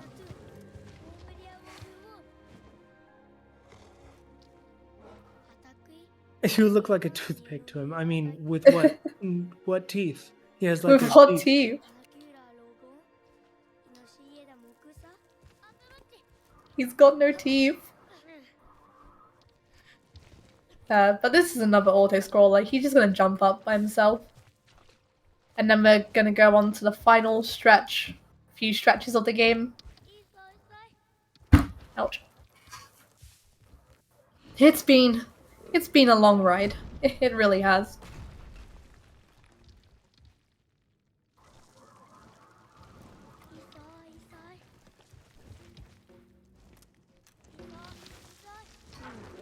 Getting a lovely piggyback. So the reason that we shot so many things down before is that usually, like, in that kind of tunnel you can see there, there would be like a suit of armor with a spear trying to like attack Trico. So if you blast them down, Trico won't stop to growl at them. He'll just keep climbing up, which is so much quicker. Yeah, almost to the end. Despite all the tech issues we had, I think we're finally going to get to the end.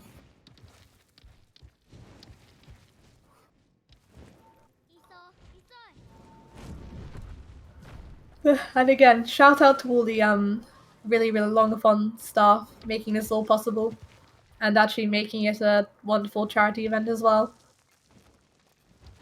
Like, I'm so bad with like setting up tech for other people, so it's really good to appreciate the amount of work and effort put into hosting this marathon.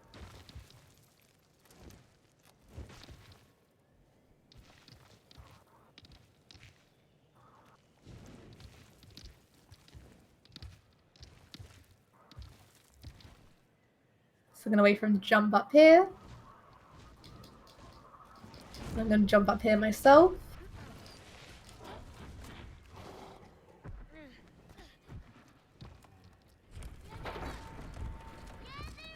So his lightning is going to be quite different to what you're used to now. Now that his tail is fully healed back, he's going to shoot lightning bolts instead of just pure lightning. Oh Just yeah, like I that. don't think you mentioned it, but yeah, during that second cutscene that we skipped near the second antenna room, you can see when that lightning strike hits Trico, that part of his tail actually gets zapped off, Yeah. and that's why he does the lightning, and that's why now that he's fully healed, his tail is fully grown back.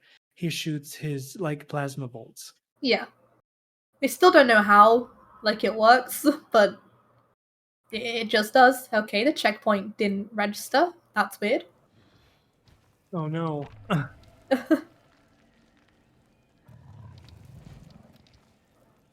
Usually we just run into there and destroy that like we do every other antenna room, but okay.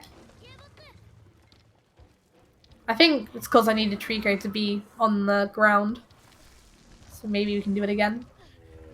I think you and Trico both need to be across that wood like Yeah. doorway thing. I want to let go. Let me go. Oh my goodness. So what would have been quicker ended up slowing me down. But Trico's in here now anyway, so it's not worth resetting. So we're in another antenna room, or rather a vor room. Depends what you like. I'm not going to shame anyone. But because me and Trico have gone so far throughout the story, and now we're best buddies, he's not actually going to hurt me anymore. He's going to resist the call of the 5G signal, and we're going to destroy it with the mirror, and not pet his leg. Come on.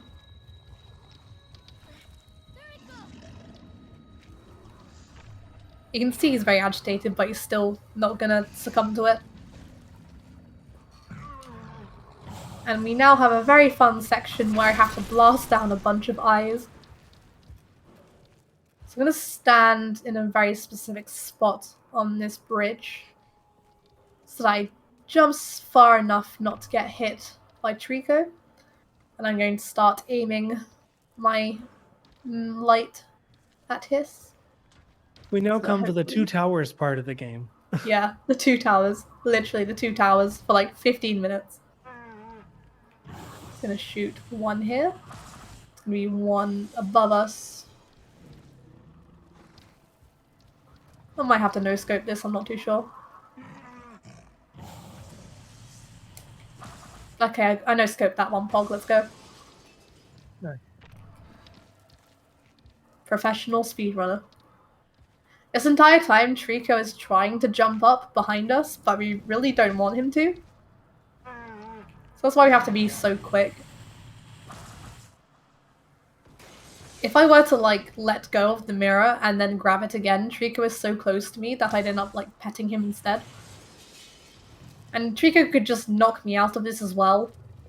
He could stomp on me, and that would mess up my aim.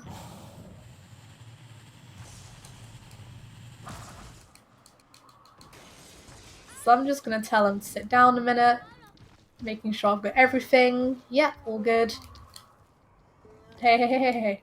I don't want to jump on there. So I'm gonna tell him to jump up there now, so hopefully he goes and does that. Growth Pog.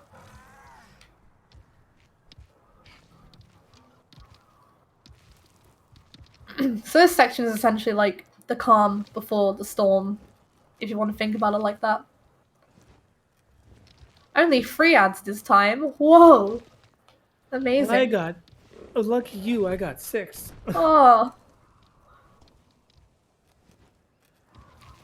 Wait, this is just like a really chill, like, platforming section. All the hard stuff comes in the last 15-20 minutes of the run. That's when I get all the fights and stuff.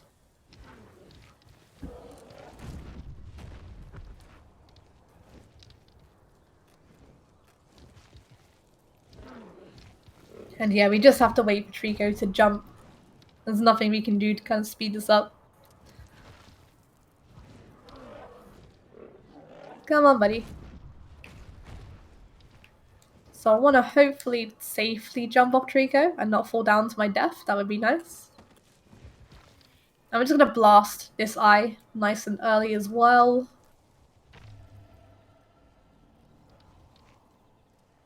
If he's paying attention. Trico? There we go.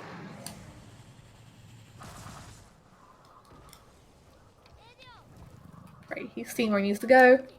You can see just how much he's actually like listening to me now. He rarely will like disobey a command. Because throughout the game, you basically like your bond grows so much, and they try to like show that through Trico's behavior towards you.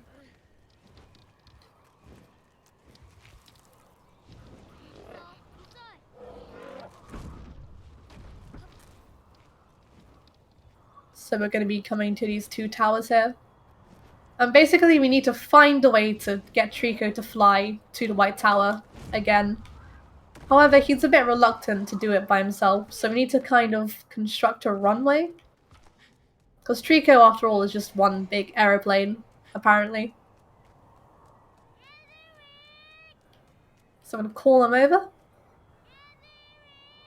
Hopefully he's not getting too distracted over there.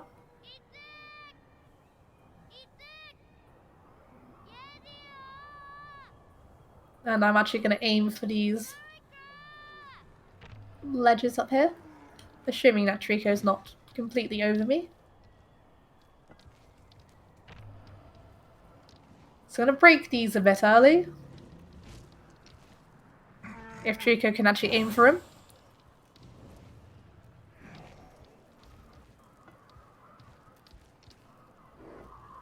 Yeah, he's like not wanting to do it. That's fine. He still has a mind of his own. So if he wants to do something, he's gonna go ahead and do it, really. Yeah, he really wanted to jump up, so we're just gonna have to let that be.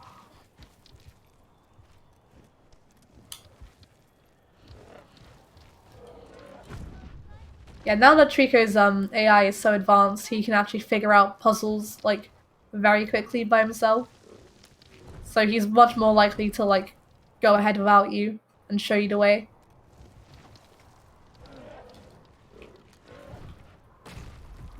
So we have some of the worst platforming in the entire game. Jumping onto this. These jumps are the worst. If you miss one, you get set back so much. Yeah. And if you, like, jump too close to the wall will actually, like, bounce you out of the jump. And the collision on these things as well are very rough. Like, sometimes there are, like, dead zones on them.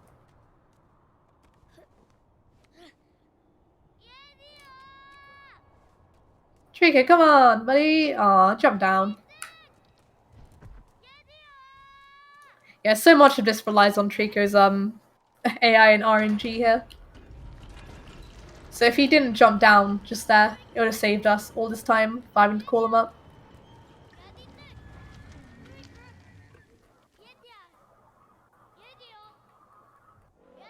Alright, buddy.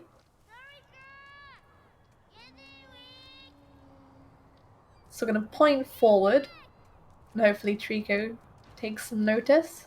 These seem to look good. So it's just gonna be like a back and forth between like each tower. So we're gonna get high enough, and then we actually like find the runway drawbridge that we need to activate.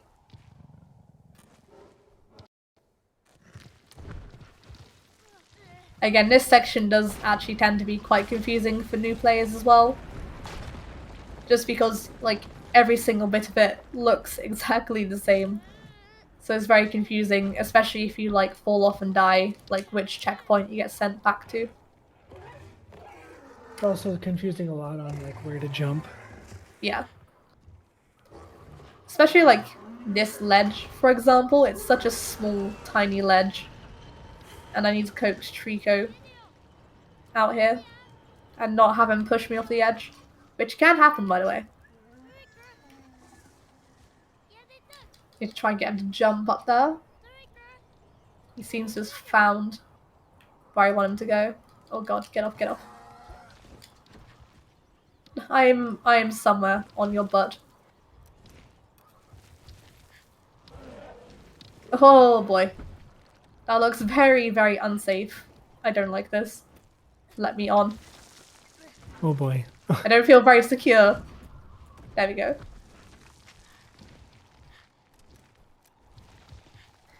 So we have to shoot these guys down now. Which is going to make Trico pretty angry.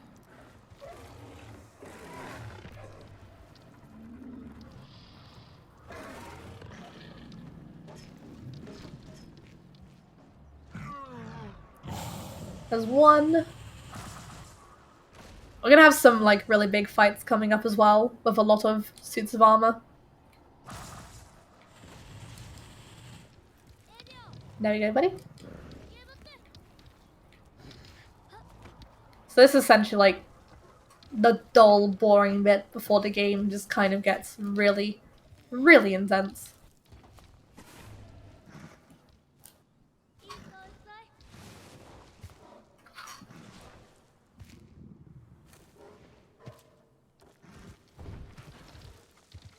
There we go, it's gonna crash into this wall. He's still working on that aim. Yeah. He's not the best flyer at the moment. He's like a junior pilot, almost.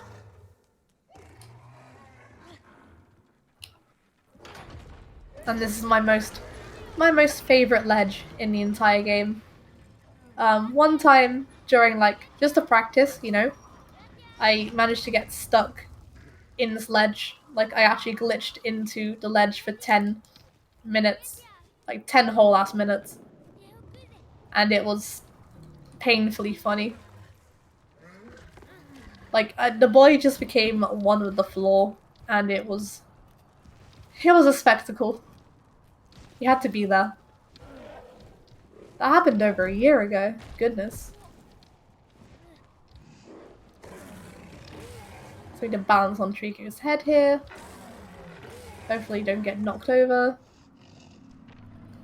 Stay still, buddy. Oh, the guy actually hit him. Holy shit.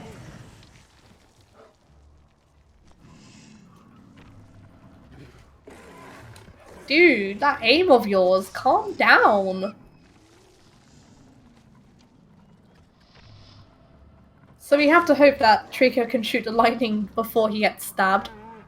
And he just got shot twice, which is very, very uncommon.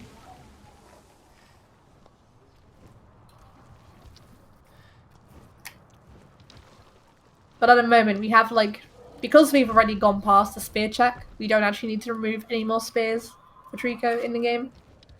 Like he could be covered in spears and look like a porcupine, but we don't have to remove them if we don't want to.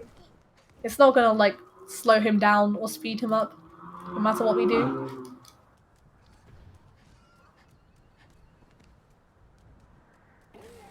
So I'm just gonna run up here.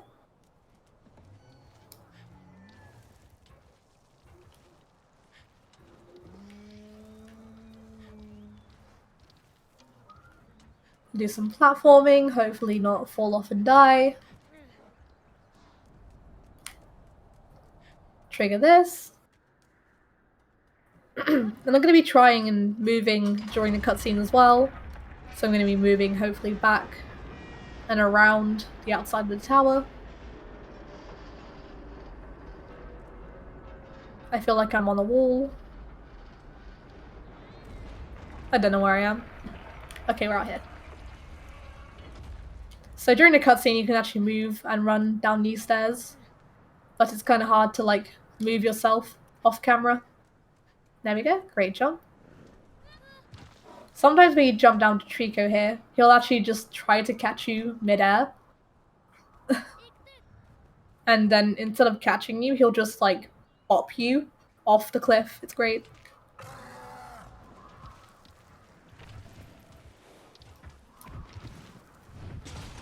So we've got one more thing Then he, to of course, activate. has to test the weight of the bridge that he just made. Oh yeah. Okay, we've seen what happens when Trico stands on things that he's too heavy for.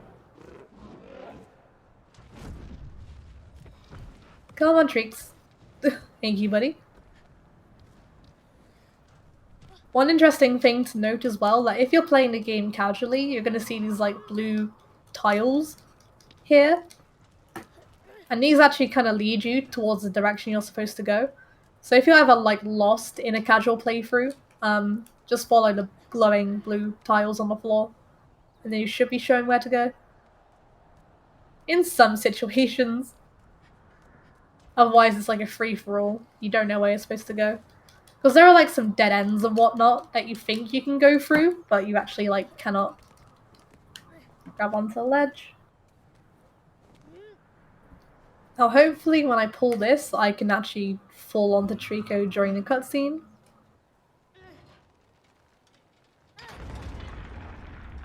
Nah, he wouldn't have caught me anyway.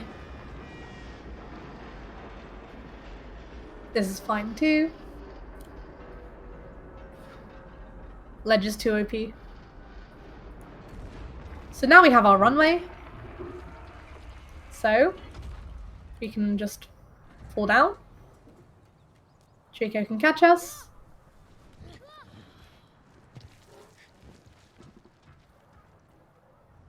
Thanks, buddy. And now we can actually proceed to the end of the game. Woohoo! Almost there. Last section, yay! And we have 3 more barrels left to collect as well. Oh, we cannot wait for the side of the White Tower barrel, right, Theo? Yeah, that one can be very hard even for seasoned players. Yeah.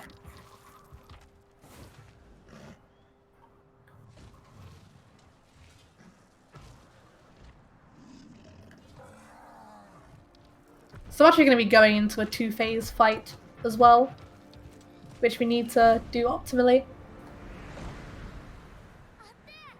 Look, he's flying. But not very well.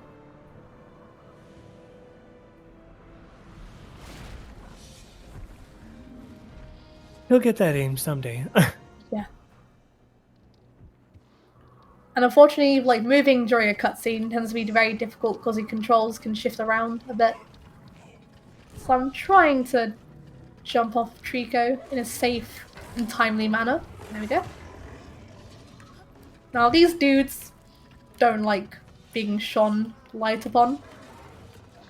In ancient Japanese folklore, which some of this game's lore was actually based off of,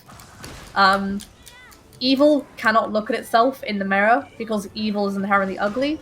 So that's why kind of when you shine the mirror towards any of your enemies, because they are inherently evil, that's why they kind of panic and go into like deactivated mode essentially. Because they just can't bear to look at themselves. Which is a cool thing. And the mirror itself is based off of one of the Japanese regalia, if I remember correctly. It's the same kind of mirror that Amaterasu would have. So if anyone's ever played Okami, you'll notice it's essentially like the same design, apart from this one's not on fire.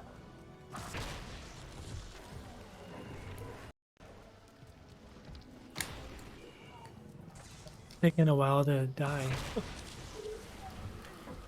Drop the thing. Oh, I didn't get flung off the edge there, thank goodness. That was very risky. This second guy has another eye shield, which I need to get rid of. Drop it.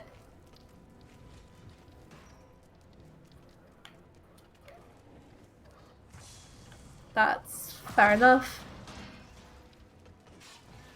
The more Trico gets distracted by like one of those like handheld eyes that the guards have, the less aggressive he becomes during a fight. He tends to become what we call a passive Trico.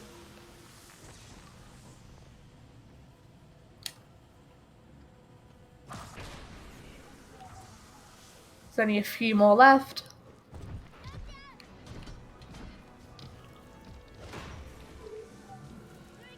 So now that that's over,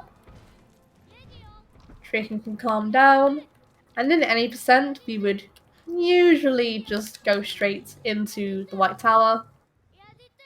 However, we have a barrel, or 2 barrels rather, that we need to catch.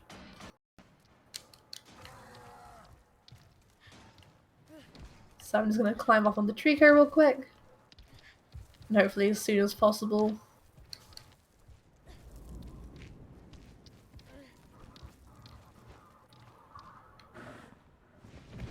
Come on, buddy. Let me, come on. Thank you. So this is the third to last barrel.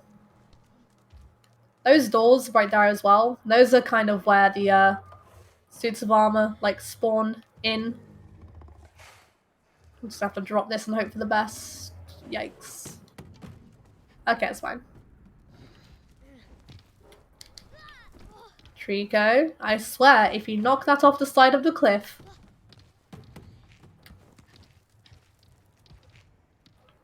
You should be okay. There we go.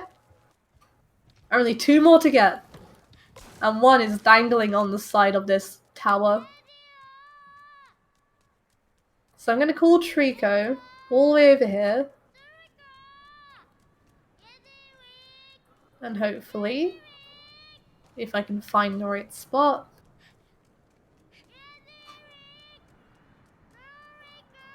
There we go.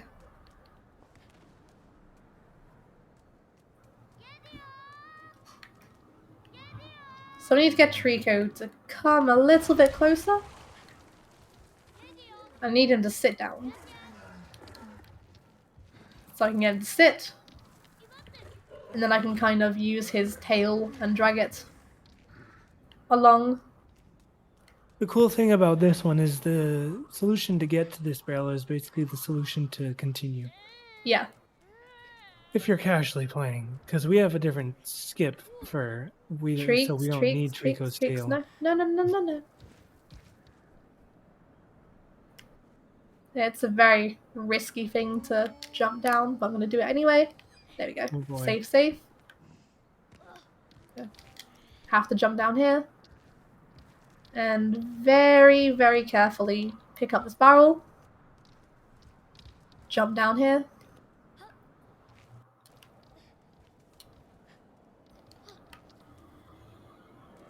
Pick up the barrel before it goes over the edge. Oh, I went over the edge. Oh boy. Damn it. With a bit of luck, it should have respawned. Another nightmare of all barrels.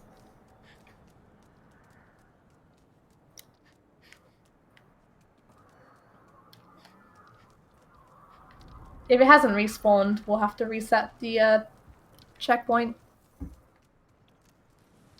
Yeah, looks like we're gonna have to reset the checkpoint to respawn it in. Sad times. That'll probably put you before the fight. That sucks.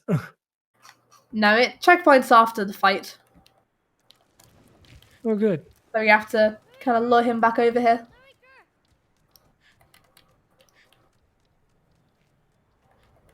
Now there's barrel bits. That's weird. Yeah. Come on, buddy.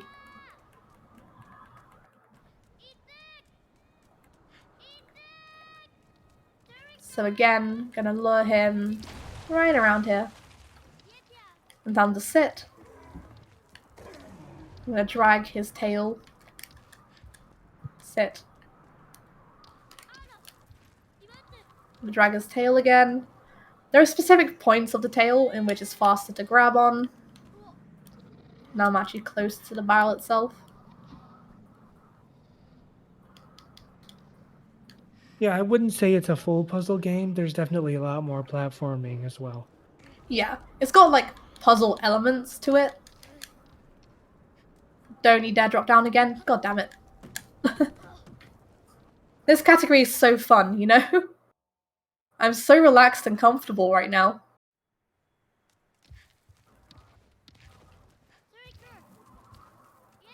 Yeah, this game, they really didn't think through how you'd get some of these barrels.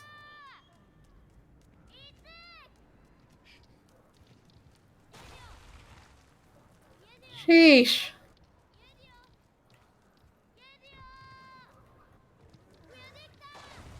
Oh no. What? Why? What happened? My game crashed. Oh no, it crashed. I see. Bruh. Can this game actually chill out for 5 minutes? Yikes. I have never had the game crash there before. Never. Like, the And game just tech doesn't issues, crash like, for chill me. out for 5 minutes. Yeah. Like, the game never crashes for me. It's weird how it did it now.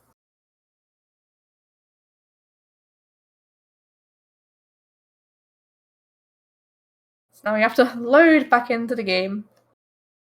It's really funny. I think the last time I did an all barrels run, yeah, the last time I did it, my game also crashed in a different part of the run. Call it RNG manip, sure. We'll go with that.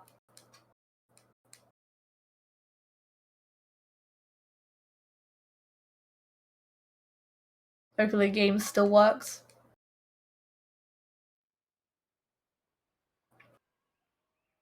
We'll just have to continue from the save.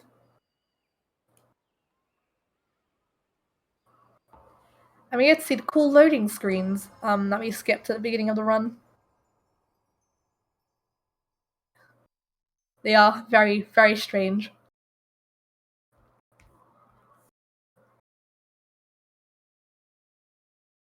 Oh yes, peanut pooper.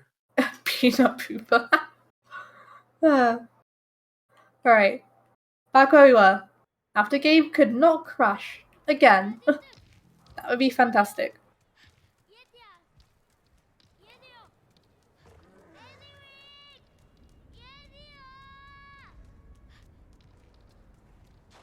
Yeah, game crash is actually really rare on this game. Unless you're running the 60 FPS version, which is like basically the unpatched version of the game. The game rarely ever crashes.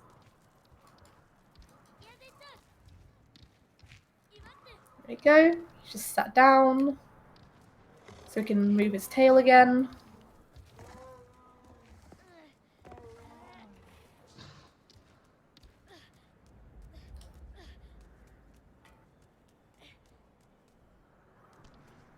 I say move his tail. And there we go. So hopefully I can make this jump. The game has a really hard time distinguishing whether you're on the ground with the tail and Oh, come on, game. not. Imagine luck being good in a marathon, I know. Tell me about it. Come on, buddy. One more try. If we don't get it, then we'll have to go ahead anyway. This is probably the second hardest barrel to collect in the entire game. Just because it's so difficult to make your way down and actually, like, grab the barrel.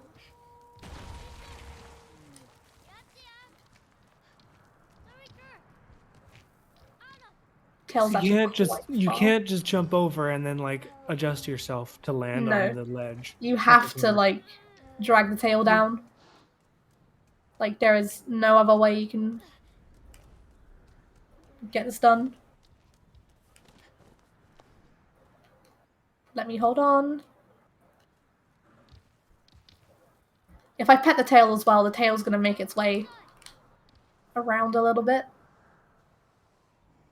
So hopefully now I can just jump here, land on the ledge, and make my way slowly over to the barrel. 99% barrel percent, exactly. Most barrels category. This is why all barrels typically isn't ran during marathons. Finally.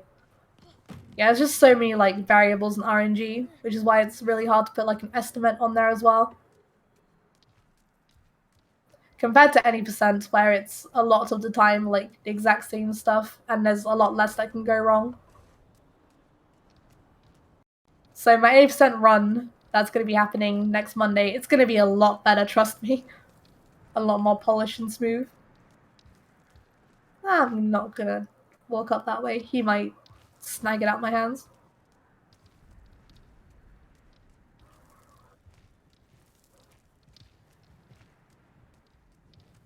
Alright, buddy, here we go. I have the goods. No, not the door. Not the door. The barrel. The barrel. Yummy. Look. Delicious. Food. Like, oh my god, is that a barrel? There's a door here. Yeah. I don't think the door is as tasty.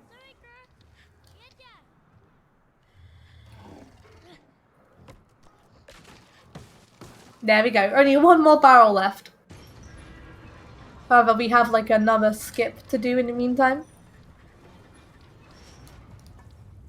So we're gonna walk in here. We don't need Trico for this because we can jump down by ourselves, hopefully.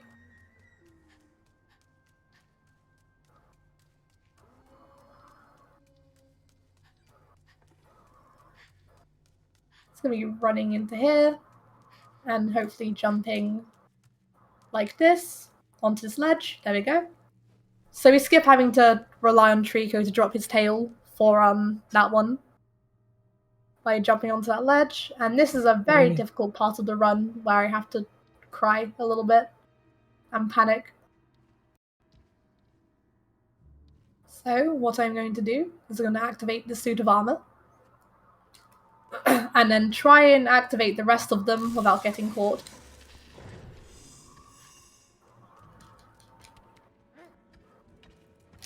Oh no, oh no, no, no, no, no, no, no, no, no.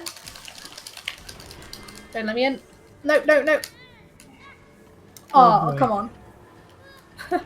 So I actually like broke free from that grip, but because like even if like you break free from the armor's grip, sometimes they can still keep a hold of you for some reason, which is really, really unfair. I think the thing is, if the boy makes it past the door's threshold, it still counts as a death. Yeah, only if it shuts, like, below him.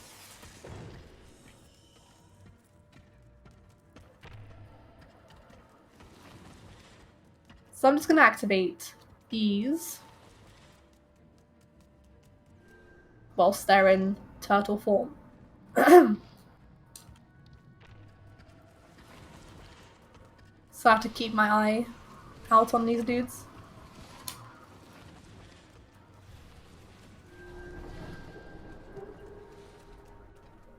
Kind of mess that one up.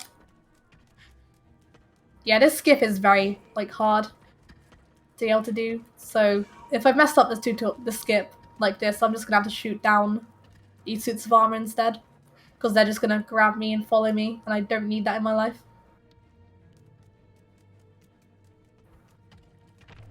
So I'm gonna do this semi-intended.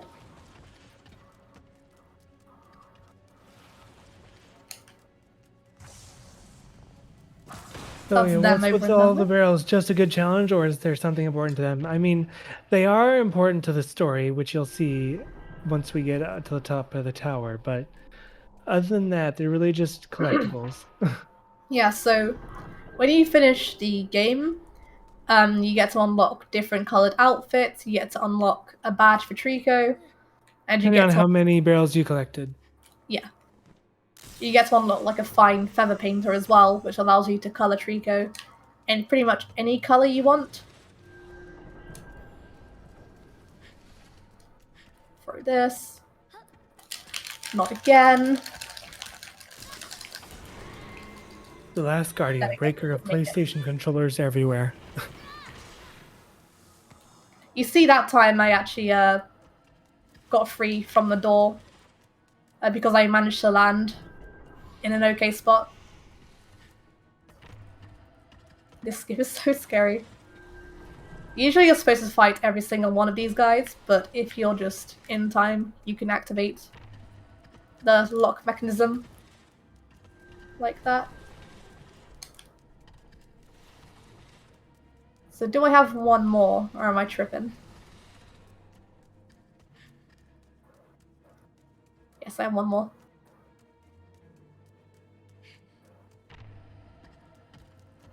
There we go. On with the tour.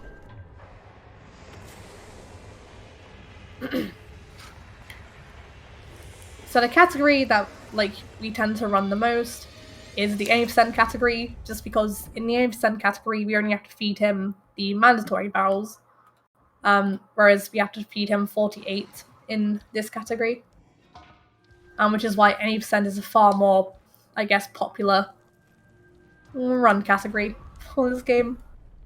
Alright, buddy. And in terms of leaderboards, I am, I think, 3rd place in all barrels, and then 5th place in 80%, I think. I don't think anyone's beat me recently. Yeah, you're 5th in any percent and Yeah. 3rd in all barrels. Yeah. There's only like 6 people on all the leaderboards in all barrels, so Mm-hmm. Yeah, and a lot of it was done during a friendly race as well. So now we have to do a fight, and there's going to be 3 phases to this fight.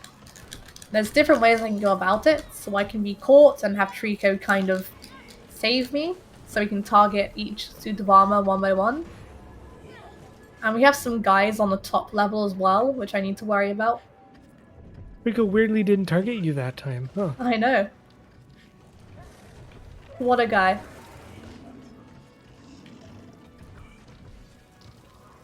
Is our bond really as strong as I hope it is, buddy? So you see these guys up top, they're going to be distracting Trico very soon, so I need to try and shoot them down. But they keep running, and if they run behind Trico, it's like, you cannot aim. So I hopefully get one. There's one. Where's the other guy?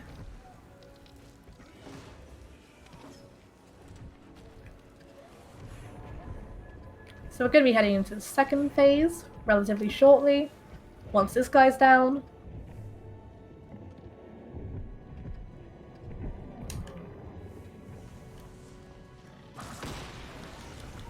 Drop that.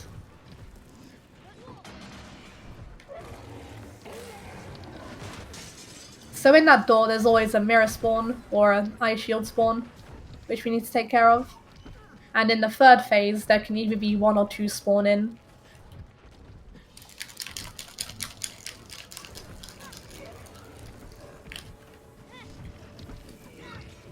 Also, if we die during this fight, or if we fall down one of those holes, we have to reset the entire fight from phase 1.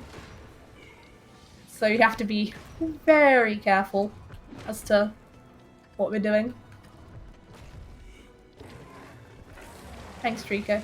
Just trying to aim, you know? Not gonna hit him.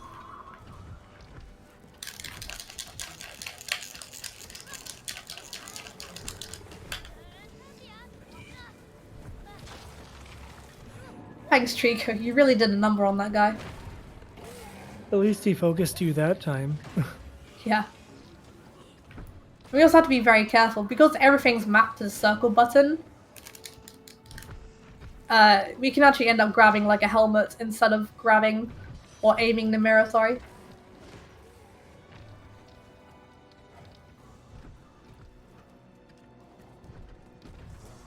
Hopefully we can try and trip this armor up.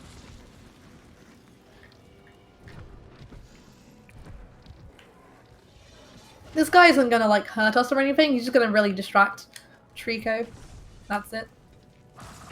We can kill this guy now.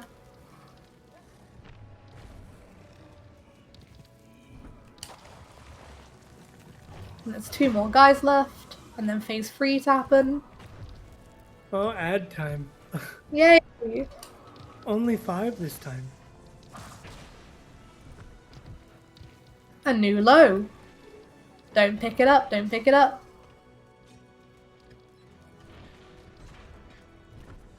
So there's gonna be more spawning in, like this guy for example. Trico, do something, do something, do something, do something. There we go.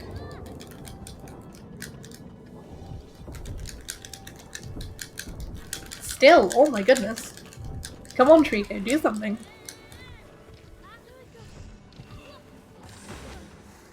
rely on Trico as like a fighter is really, really risky. And then if I drop down here, I should be safe. Yeah.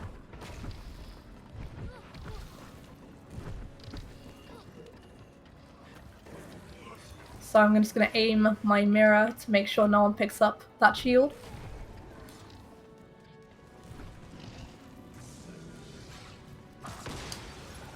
He should kill the rest of these guys on his own with a bit of luck.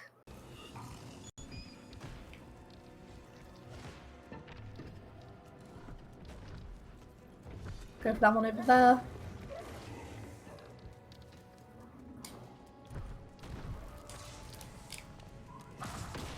Only one left. Yeah, fights in this game, they can be atrociously rough. Especially if Trico doesn't want to, you know, actually fight properly. And he just does that over and over and completely misses the target. Alright, I am back. So, for the barrel explanation, they're really just collectibles, but they are story related, and you'll see that once we actually get to the finish. But they are really just collectibles because if we collect a certain number of them, we unlock different outfits for the boy and like a painter thingy for Trico so we can make him different colors. Trico, come on, get your butt out of the way. Trico! Move.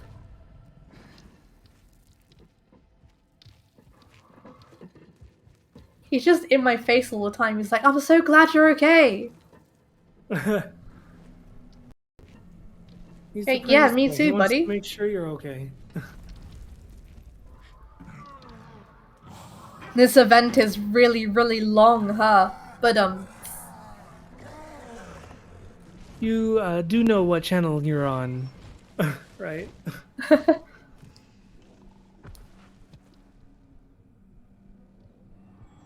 Yep, so I do believe we have a Final Fantasy, is it 14 run up next? That's crazy. Yeah.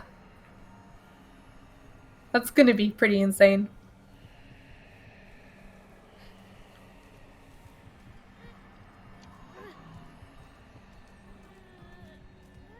So we're going up through space and time right now. And the last barrel is actually gonna be in this room right here. This section on base PS4 is like really, really awful. So on base PS4, like there's so much like stuff going on that your frame rate just basically drops to like a PowerPoint presentation.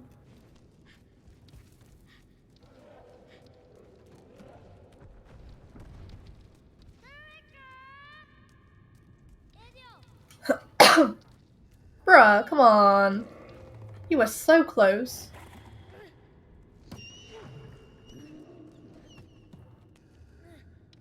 There we go. That's the last barrel. Woo! Yep. Totally the got timing all of doesn't them. end yet. And it's still not the end. So we're just gonna complete the game. Nothing else to worry about now. So now we're on like the very, very end section of the game. So we're gonna see the final boss. We're gonna see a controversial-ish ending. Well, not controversial, just an open ending. A lot of things unexplained. A lot of people. Very, very open to interpretation. Yeah. And many people have had different interpretations. So we're gonna be seeing Mr. Blobby in a while. The dark cloud, the glow cloud. The quote-unquote final boss. Yeah. Even though it's not really like a boss fight, but it is kind of a boss.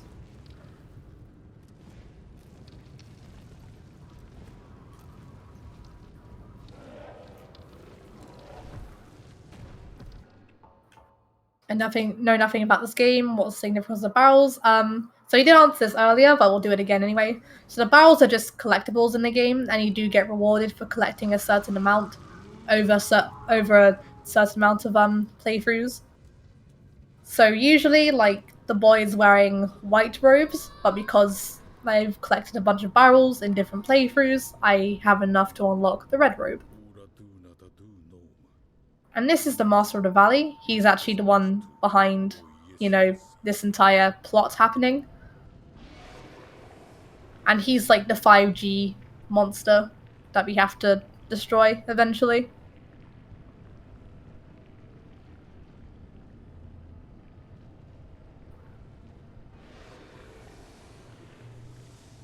So I have to climb onto here and hopefully don't get knocked down. It looks like COVID. Yikes. Infection of the valley. There we go.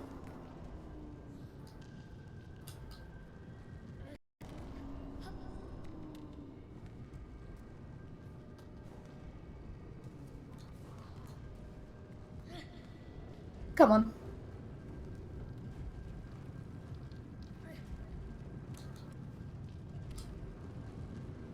And then we gotta disable this kind of fan rotating. Motion sickness. Whoa. Luckily we landed right next to here.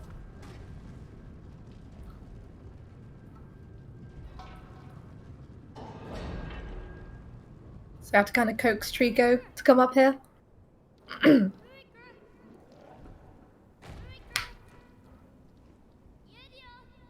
Come on, buddy.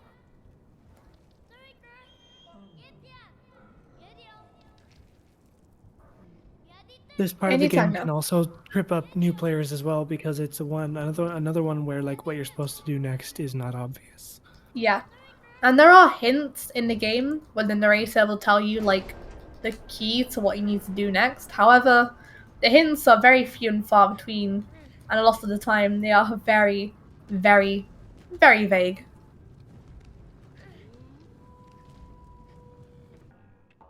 So we just checkpoint reset there to bring ourselves forward. So that's Screenshot time. copy the start. Most beautiful moment in the game. Yeah, so now we should be 8 or 9 minutes away from the final time. It's been one hell of a run, let me tell you. Unfortunately, due to all the technical issues and my game also crashing, the estimate sadly wasn't high enough. Way off. Way off. Yeah, way off. Yeah, some things just can't be helped, unfortunately. And I just hope the run's been, like, entertaining enough. I do have a 9-hour estimate for my run on next Monday. So, for sure, I will hopefully, like, do well on those runs and just pass with flying colours.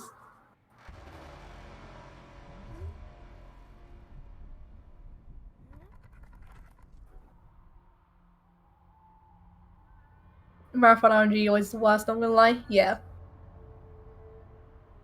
That's when I haven't played this game in quite a while, so this is like a massive derust for me. Look at all those chickens. Yeah, look at all those chickens. Yeah, this is the kind of big reveal. So the Master of the Valley, he manipulates every Trico around him. I'm gonna find out what the barrels are made of. Well, that's also controversial. They're made of people. So, the Tricos, they kidnap humans and bring them to the Master. And the Master uses up parts of the human as probably a source of energy. And then probably the leftovers get put into barrels as treats for the Tricos. And there's probably the biggest revelation in the game. Yeah. That's like the only question that we get answered. Really. Soylent Green.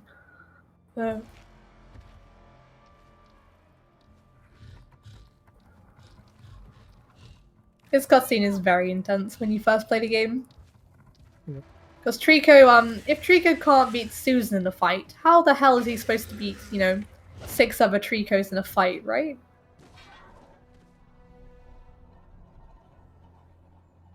No one messes with Trico's boy. Yeah. And one of my favorite shots in the game is coming up.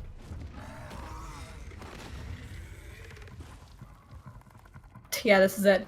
It's just Trico versus like 6 other Tricos, 7 of them. And it's just, yeah, not gonna happen, buddy. But he tries. Oh yeah. So now we have to, yet again, try and help out our buddy. Oh. So we're gonna reset here to fix our broken leg. I'm gonna run past this Trico.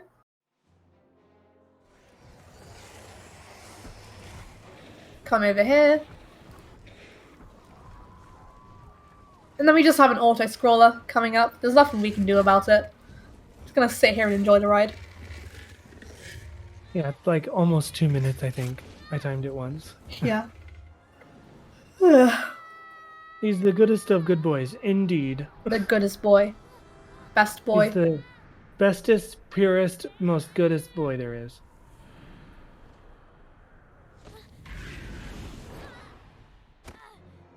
So if anyone has played Shadow of the Colossus before, this probably reminds you of the Avion fight on the Bird Colossus. I want to say it's just the director's like way to honor, like, I guess the Avion fight in Shadow, but we'll never know for sure.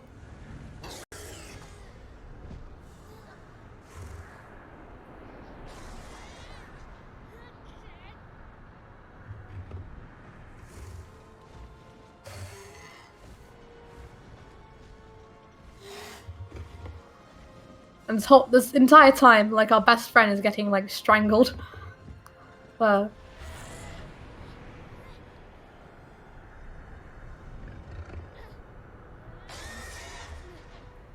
You'll be fine, buddy.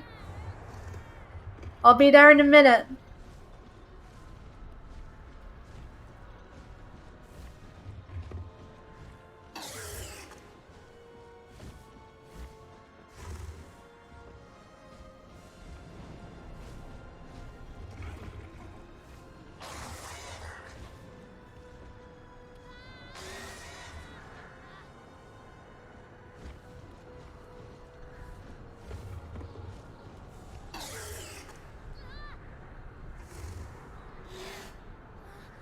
Here we go. So if you're paying attention, all these other Tricos are completely different coloured to the other ones that we have. I want to let go. Goodness. So some are quite dark, some have different patterns on them. Some are like pigeons, some are very yellow.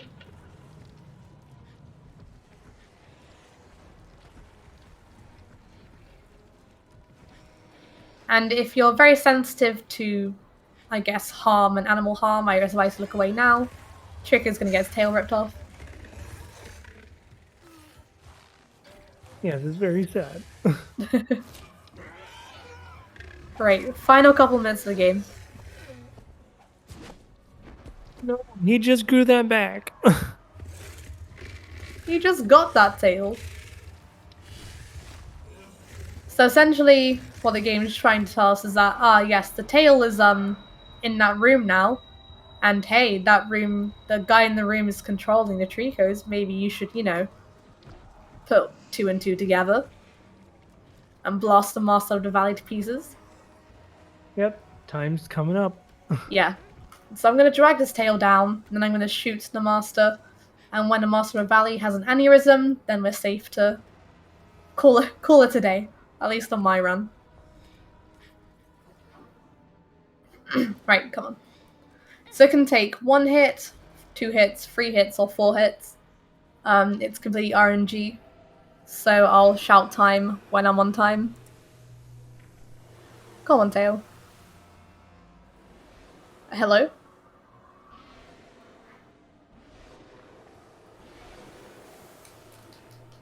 Oh, come on. That can happen sometimes. I'll try again. And it should, hopefully. Come on, tail. What are you doing?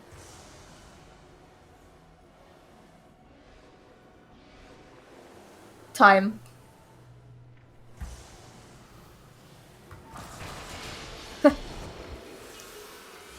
Whoa! That was a lot longer than it needs to be. But hey, despite all the 4:32. tech issues that we had, it went better than I expected it to. We had some really strong moments and some really weak moments. Like mine skip, white tower skip, those were good. But wow.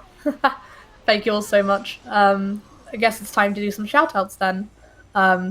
First shout out I'm going to give is to Team Eco Speedruns. They're a group of speedrunners dedicated to speedrunning Eco, Shadow of the Colossus, and The Last Guardian. We have a wonderful Discord. It's basically like a cool hangout zone over there. We have all kinds of channels just for like social gathering and whatnot. We organize races. We all like play and run different games together, and it's just a wonderful community. So as for runners in general, so we have of course Sable Dragonrook, who is the main leaderboard mod of this game, and she used to be the world record holder in both all barrels and any percent, but now she has a world record in platinum percent, which is a very, very long and arduous She's category. also the only isn't it? person on the leaderboard for platinum percent. Yeah, because For everyone good else, reason. because we're all scared to do it. So shout Takes out to like Sable. 12 hours. Yeah, shout out to Sable and all the tutorials she's made to help people learn this game as well. Shout out to Brian Davidson, who we've also mentioned before in the run. He helped discover some tricks and setups. Shout out to Walter the Conqueror, who's actually the current world record holder for 80% and all barrels. He basically came in and broke the game in half, and he has a world record that's 10 minutes faster than second place, which is absolutely insane. He found so many cool skips and like other things as well. We have Aiden Umperson. Aiden, are you? He's also a verifier for this game. Very good runner, has a few IL world records as well. We have Satsu and Karakusa, who were Japanese runners of this game. Satsu used to have the world record for quite a few years before Samurai Blue, a different runner, took it. So shout outs to all those people and just Team Eco speedruns in general. And shout outs to Theo for helping me with commentary on the run as well. Yep. Enjoyed. Thanks, Sunbro Jade. Goodness. Even though a lot of things went wrong, it's still lovely to have shown off the game in the marathon, and I'm going to show it again next Monday when I run the 80% category. So that will be tremendous fun. So I don't know And what I'll be there too. Yeah, we'll have a bunch of friends in. It's going to be great. So I don't know what Tech want to do, if they've got another runner lined up or not. So Yep, thank you very much, guys. I'll move you out. Thank you everyone for watching. Thank you Theo and Ersprin for the run. thank you so much. Yeah, you're welcome.